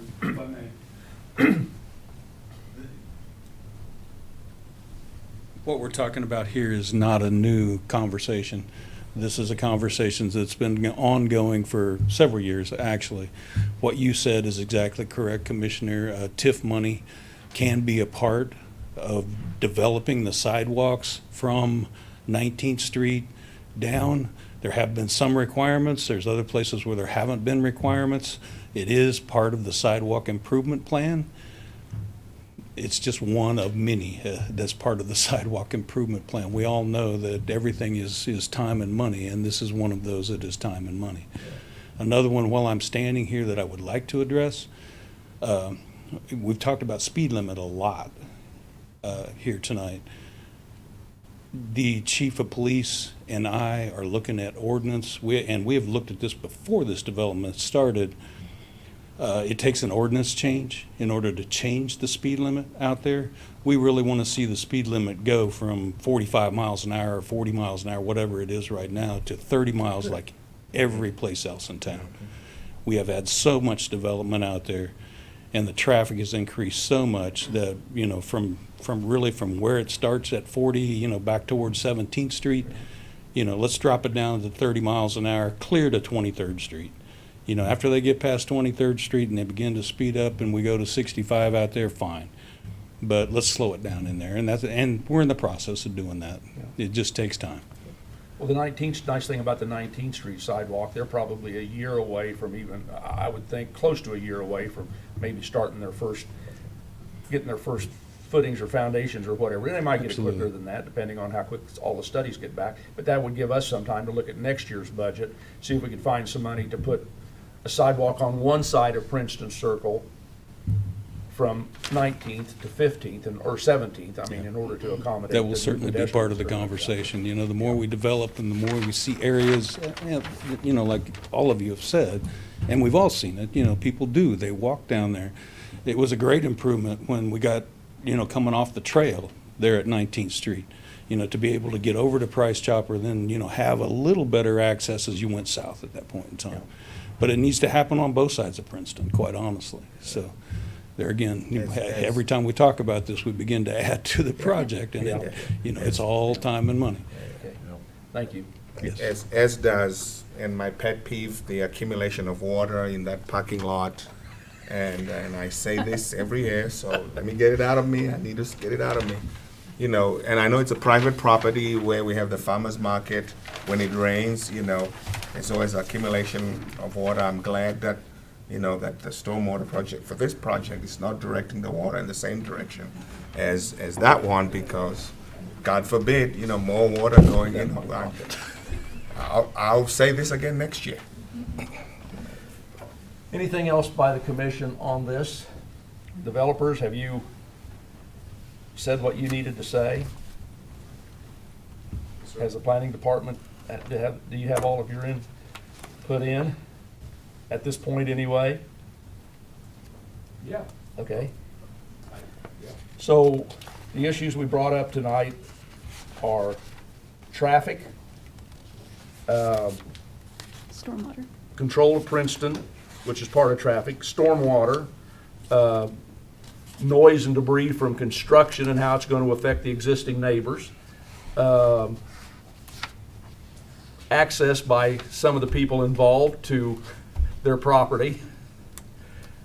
Did I leave out anything? Sidewalks. So, with that in mind, what's the pleasure of the commission? Are we ready to have a And Commissioner Kane, did you have any I'm hoping they have you unmuted all the time, so. I mute myself when I need to talk. I don't have any other questions. Okay. So what is the pleasure of the commission tonight? Respond to the findings. We would need two motions. Is this correct? We need one to accept the findings and two to approve the preliminary plat or recommend to the city commission approval of the preliminary plat. In my opinion, you can do it all in one motion, but you can also do it in two motions. Well, in the past, are you okay with us doing it? I'm okay if you want to do it in two motions. I think. No, in the past, we've done it in two motions. Are you okay if we do it in one motion? Yeah, if you can articulate it. We've tried to write that in a way that it can be done in one motion. Okay. I'm not sure that we've really accepted the findings, though, based on That's- the conversation that we've had. That's what I'm saying. Then, We need to respond to the of the- findings. Then which of the findings would you like to? Mr. Chairman, can I just clarify something? Yes. The findings are specific to that right-of-way width. They're not findings for the entire subdivision plat. So, and the reason why that's a little bit different, so when you're reviewing a conditional use permit, for example, or rezoning, there are findings that are related to the factors, the golden factors, that are required to be made for a zoning decision. This is different than that. These findings are very specific to that right-of-way width. If there are other concerns that you have that you're not comfortable with at this time, I think you have two choices. You can, if you feel comfortable that you can approve with a condition that that issue be resolved, or if you're not comfortable with that, you don't think you're not comfortable that it's going to get resolved, then you can decide that, you're not ready to recommend approval or approving it. You're approving the preliminary plat. You have the authority to approve the preliminary plat. But we're only approving the findings on the variance to the right-of-way. Those findings are specific to the variance to the right-of-way. They're not really findings, they're recommendations. They're recommendations. Well, Yeah. And let conditions. me explain something. So, if you look at the ordinance, it's on the bottom of page 2 of the staff report. The subdivision code provides this section and the findings that you're required to make if you're recommending approval of a variance to a subdivision standard. Okay. And that's, the only thing that's dealing with is that right-of-way width. So these aren't the 13, the golden standards or Correct, whatever? Okay. correct. So are we, And what I heard tonight was there's not a concern about that. Just to clarify, I didn't hear concerns about the right-of-way being too narrow. There might have been other concerns that people aren't comfortable with, but that's not the concern I heard tonight.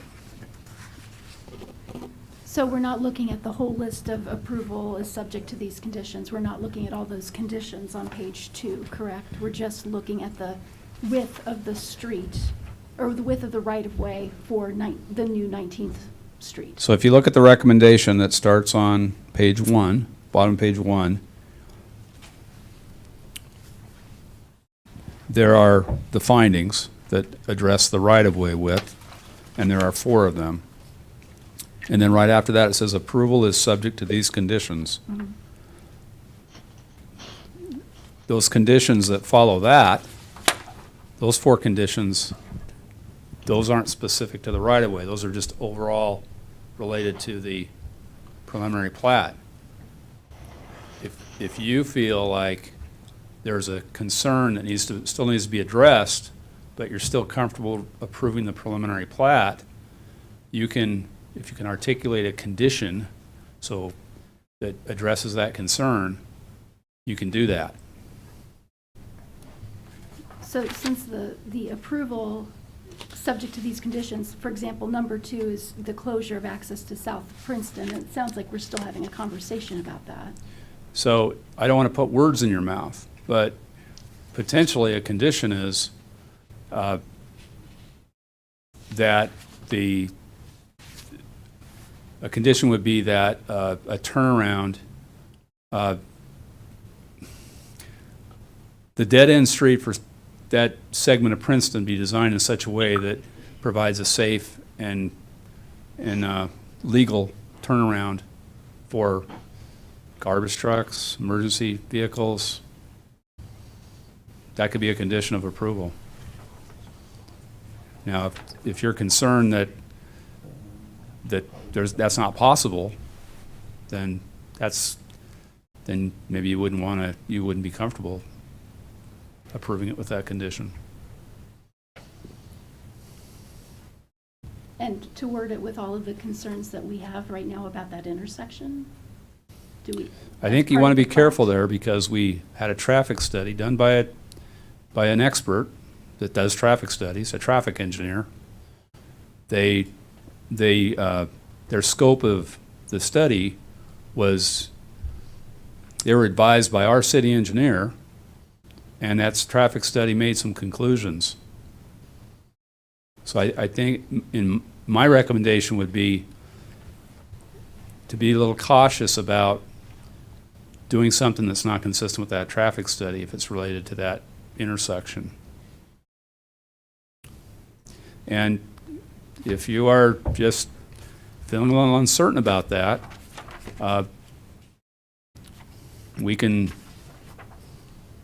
you're not comfortable recommending approval or approving tonight, then if you want to reconvene a meeting, I think we want to have their traffic engineer and our city engineer possibly at the meeting to answer your questions about that. I kind of go back to what Cal said earlier with the traffic study. It's just like the stormwater. It's above our pay grade, but is it taking into consideration all of the things that go on in that street that maybe a traffic study doesn't show? So I understand what you're saying about be careful where we go, but I would like to know those things. Mm-hmm.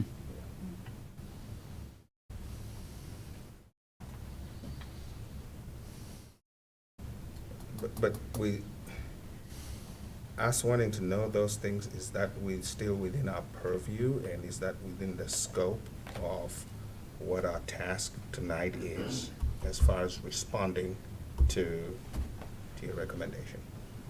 I want to make sure we're not running afoul of what our expectations are, and that the members of the public who are here fully understand what it is we're supposed to do with this, having heard all the concerns.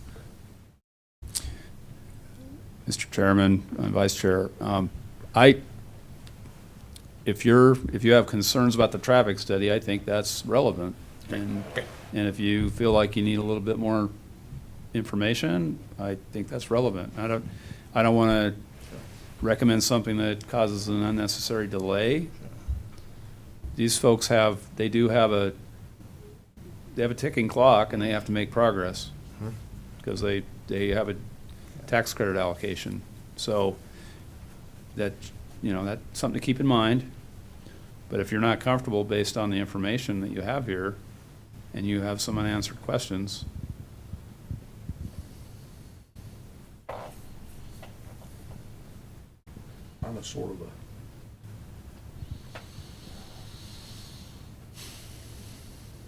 I'm wondering if we don't move to continue this to get more information.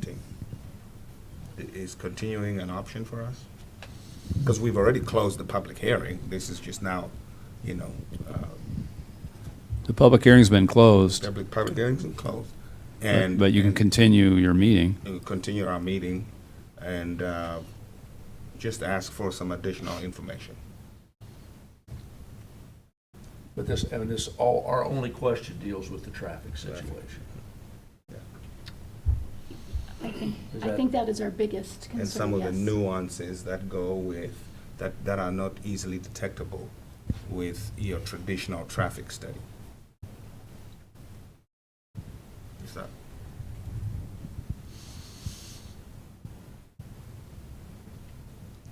And, you know, Mr. Hall says it's relevant. I just don't know how other commissioners feel. Is that something that we need additional information, or are we at a point where we say, well, you know, it's outside our usual scope, and we're ready to make our decision?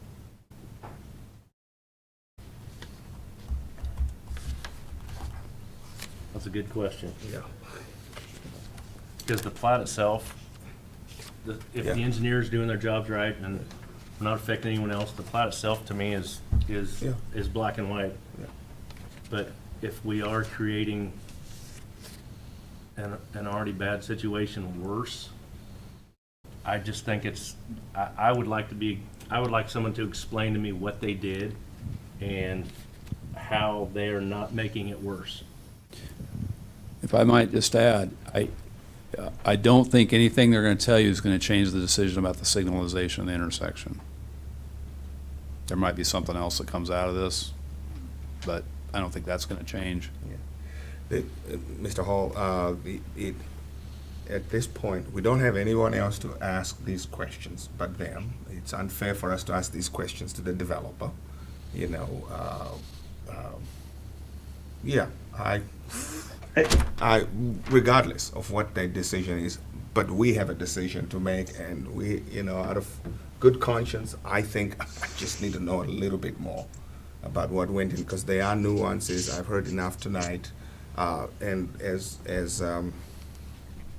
my fellow commissioner here mentioned, the plat itself, to me, that's solid. That's not, you know, it's black and white.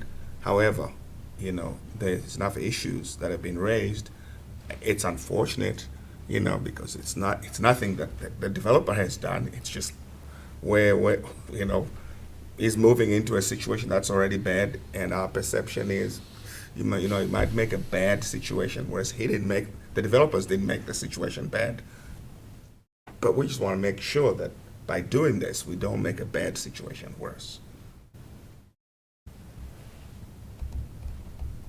I guess a question I'd have for the commissioners and for discussion is, are you adamant enough about this that if they don't change the design of that intersection, you're not going to approve the plat?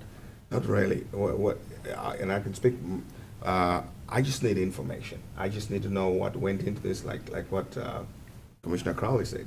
What went into this study? We're not doubting the study itself, but we recognize that there are other things happening here that are not usually picked by a traditional traffic study. You know, the traffic study, okay, that might be solid, but there are other things that happen that, regardless of location, that a traffic study would not be looking for. And I don't know if they did, you know, because a traffic study, yeah, I mean, the police is going to give someone a ticket for coming the wrong way, but a traffic study, generally, you know, they don't. No, they don't. Yeah.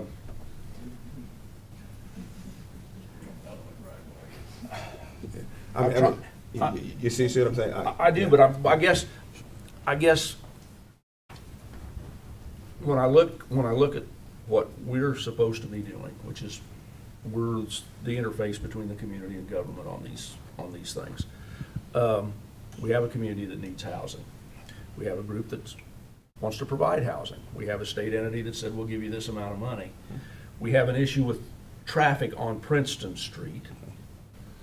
But that really doesn't have, the issue we're having with the traffic on Princeton Street doesn't have a lot to do with the development. And is that, should we postpone approval of the plat so they can continue with the myriad of work that they have to do in order for us to be satisfied with our answers of what's going on with the traffic study? Or should we go ahead and we've got a traffic study, we've got a stormwater study that meet our current city code. Do we go ahead and approve this and then start addressing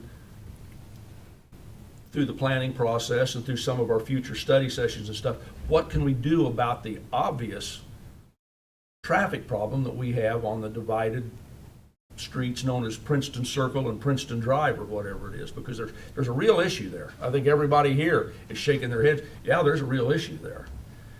But is that a reason to not approve the development? Which is why I had asked, for your counsel on this earlier, whether what we're talking about is germane to the task at hand and whether that's relevant or not.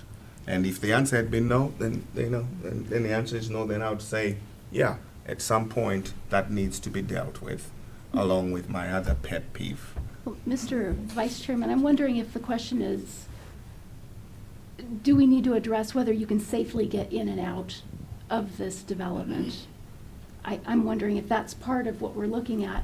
But could we approve the plat with the condition that this issue is addressed? This traffic issue is addressed? And That would be an option And too. Mr. Hall, we are not requesting signalization. We are requesting that we make it safer, Whatever that is. whatever that is. And to use Commissioner Crowley's words, it's beyond our pay grade. But however, safety isn't.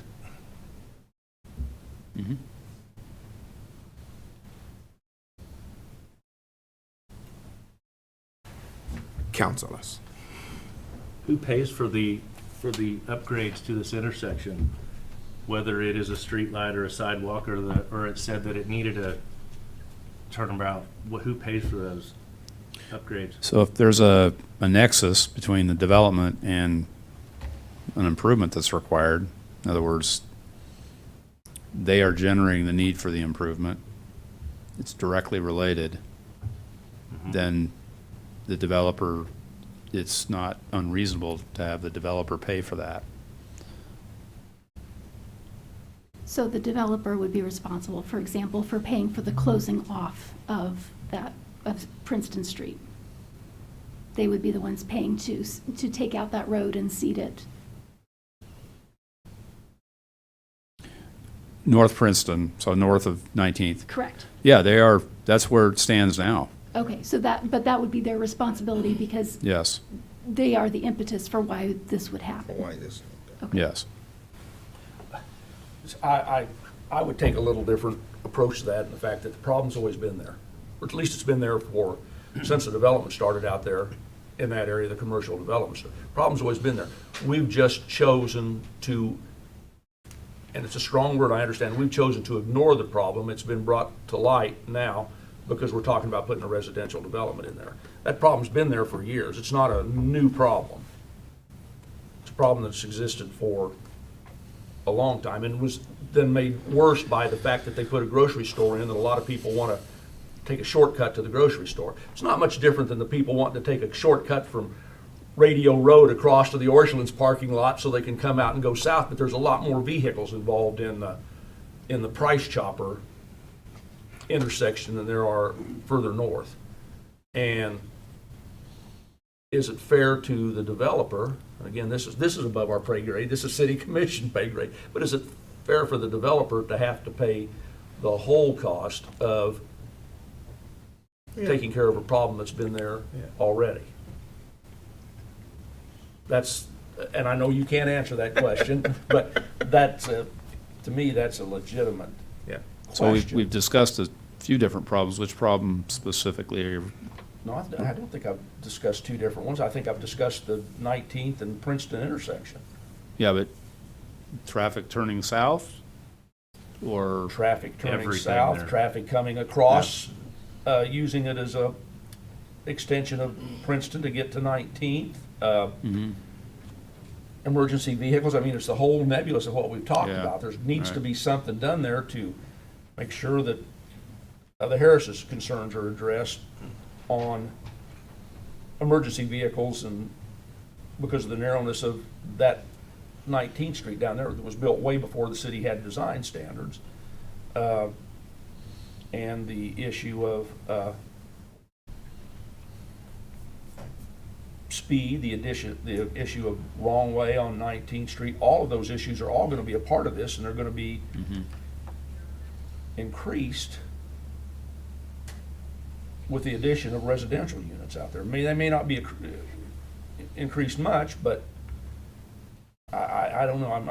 I'm struggling with it. I mean, as you can tell, I'm struggling with even how to word up an exception or a condition that we can use to go ahead and allow this to go forward, so they can get started on the other things that they have to do to get to final plat, and still protect the interests that I've heard expressed tonight. And I think everybody is struggling with that. And I don't know that continuing it another month is going to help us with that. And if we continue it more than another month, then we run into problems with the, so I'm struggling with what to do next, because I think we've got two separate issues. We've got the issue of the development and the right-of-way, and I think we've got the existing issue that we've had for a long time with 19th Street that's been brought to the forefront tonight because of the development. Development didn't cause it. The development's not going to add much to it, but it's an issue that we need to take care of. That makes sense? Does. And if I might add, if you continue it, as long as we can get the information pulled together for you by this time, you don't necessarily have to continue it to the next regular meeting. You can continue it to the date of the study session. You can take action at that meeting. This is the public hearing. We advertise this as a public hearing. Yeah, we've done that before, where we've. But okay, then what do we want to see at the study session? What is it that we want at What's the study new? session? What will be new? Yeah, because I mean, you've already answered part of my question, which is no matter what, it's not going to change their decision on signalizing that. Okay. See, I don't know that answer. That's coming from Mike. Yeah, But Mike's I'm already gonna told be us. honest, I think that's a little above your pay grade. Because how could you answer that it's not gonna affect anything? Yeah. I don't know. The only reason I'm saying that, Commissioner, is because part of their scope was doing a warrant analysis, and they did a warrant analysis. And that's in your packet.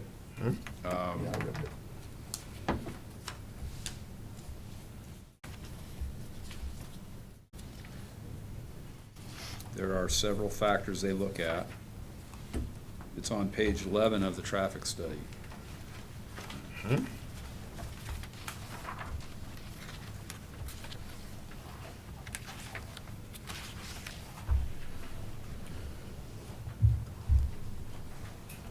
But the majority of it is tied to volume of vehicles. It's tied to traffic counts.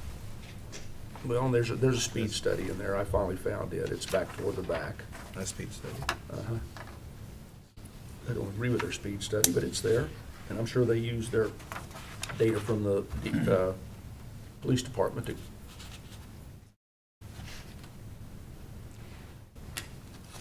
So it sounds like we're trying to sort out what is actually the responsibility connected to the development and what is the issue that needs to be a totally separate issue, which is the city figuring out what to do about Princeton Circle and 19th Street. About Princeton Street. Yeah. The big thing is Princeton Street, I think. And whether or not, how to close it off correctly if that's what we choose to do. Because it sounds like, from Public Works Director's comments, it sounds like they're already working on how do we slow traffic down along there. So. Mr. Chairman? Mr. Vice Chairman. I call for the question. Question's been called, so I guess we can't call for the question because we don't have a motion. No, sorry. Sorry. You almost snuck that one by me. Didn't quite get it done. Hey, at So this we're point, still- it is what it is. And that's something we can continue. I to would, look at. here's,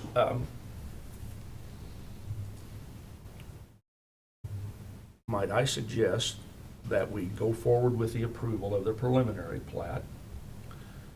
The condition being that, I'm thinking, how do I word this? We have a discussion with the Public Works, Planning and Zoning,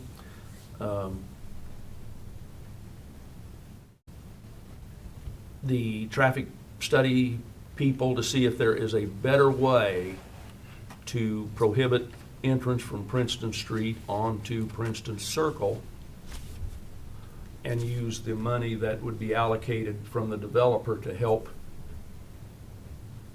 design and build that.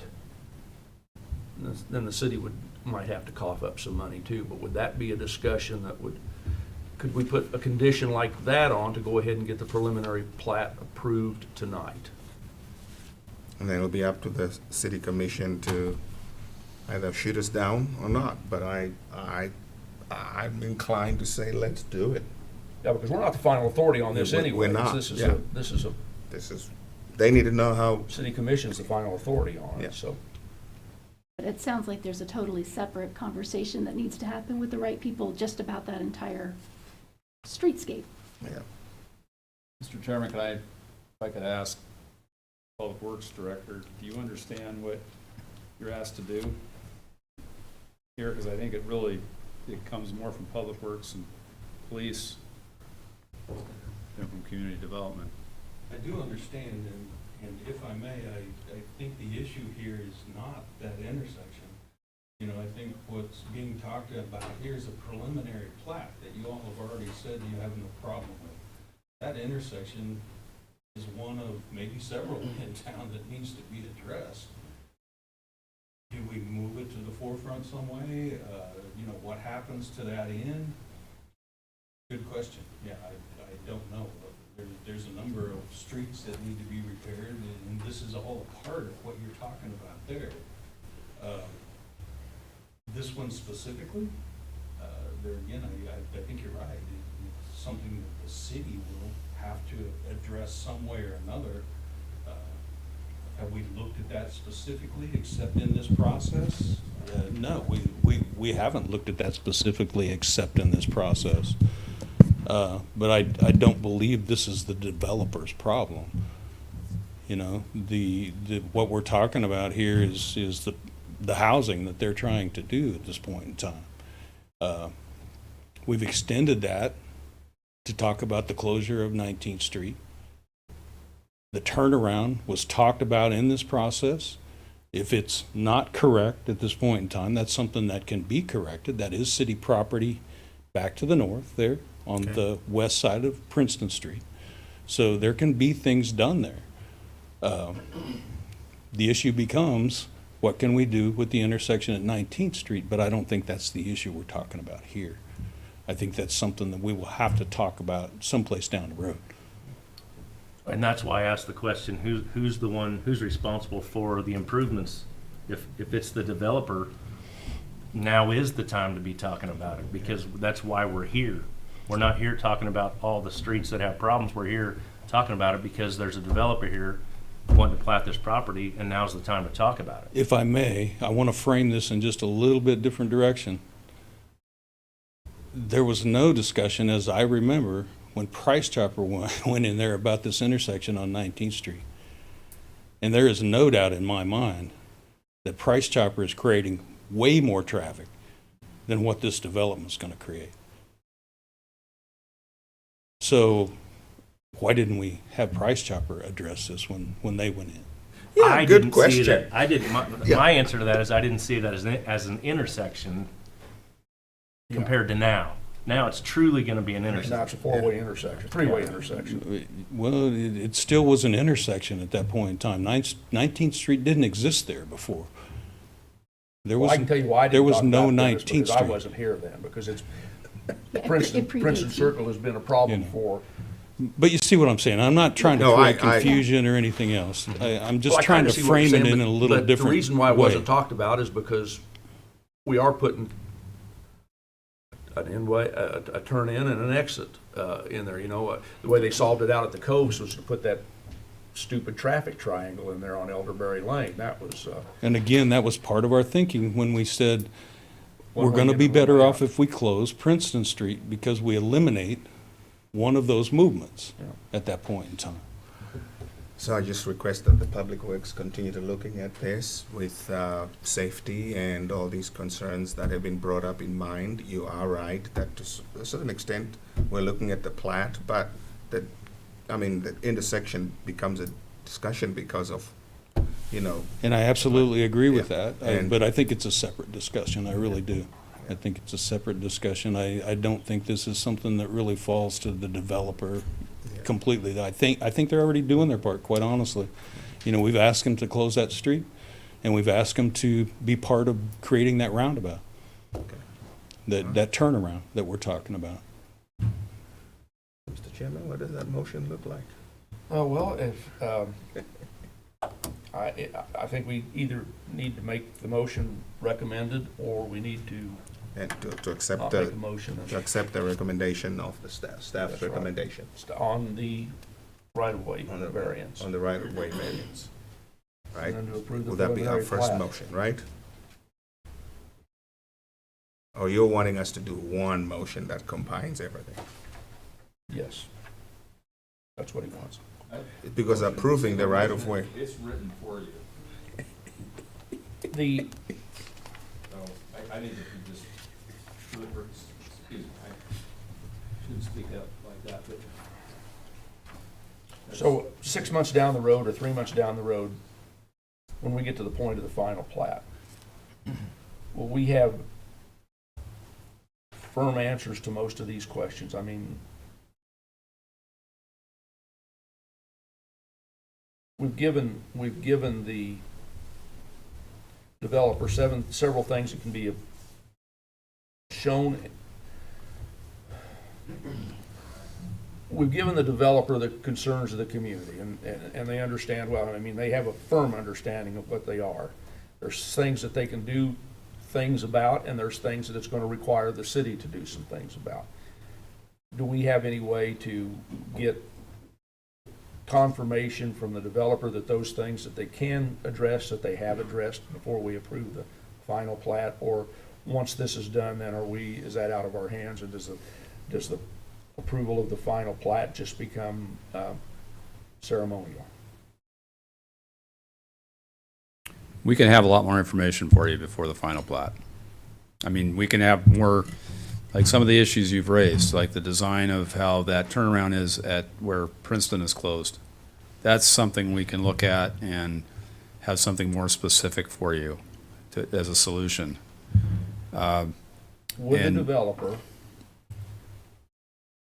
agree to having another meeting, ensuring that all the landowners are contacted as best you can, registered letters to everybody within 200 feet of the property, I think is what would be required. Have another public meeting so you can discuss the issues that we really can't control in the final plat, but the concerns that you've heard tonight. Would you be willing to meet with the residents to do that Sure, yes, sir. prior to approval of the final plat? Would that help a little bit?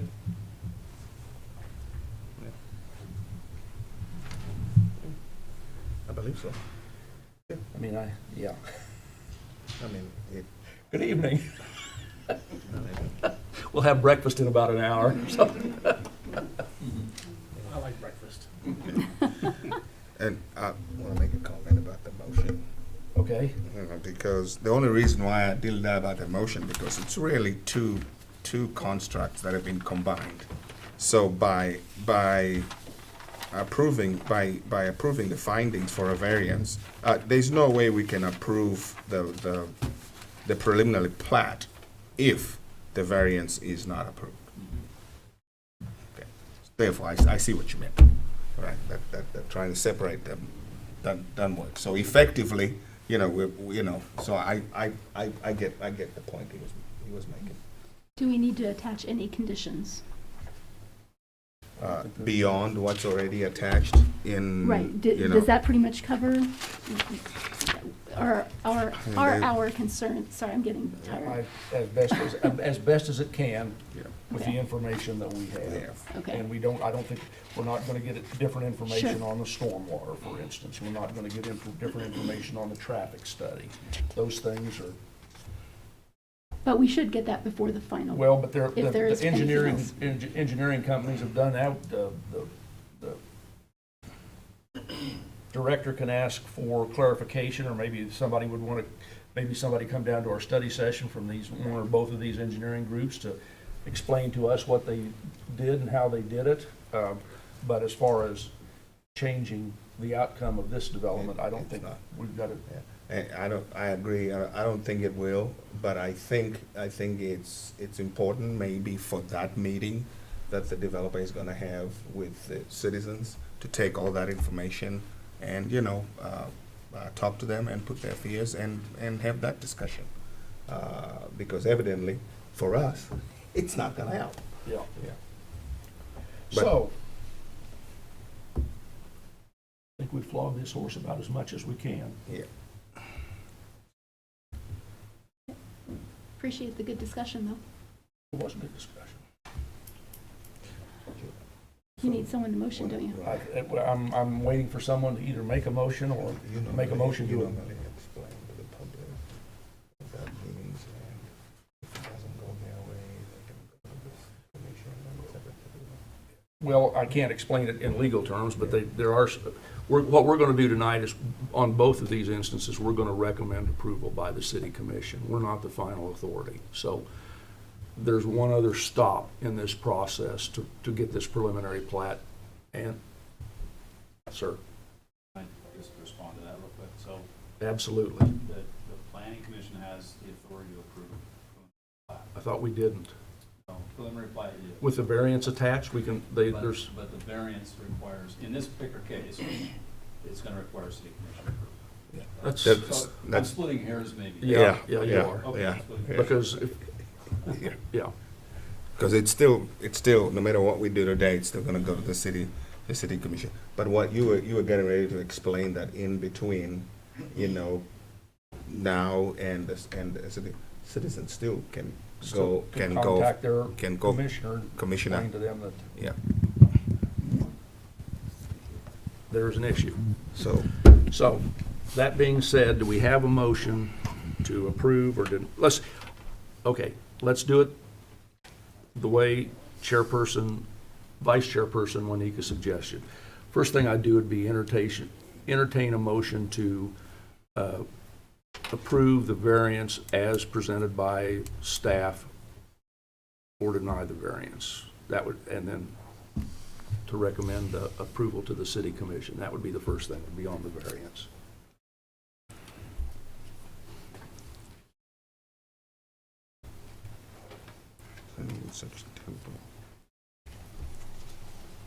And if we have a lack of motion, I'm gonna go on to the next item. See, now that you ask it that way, all of a sudden it's sinking in. I'll make a motion. To approve to recommend to the city commission approval of the variance The as findings. presented. And the variance as presented, yeah. There's a motion on the floor to recommend to the city commission that they approve the variance. I'll second that. There's a motion and a second. Would you call the roll, please?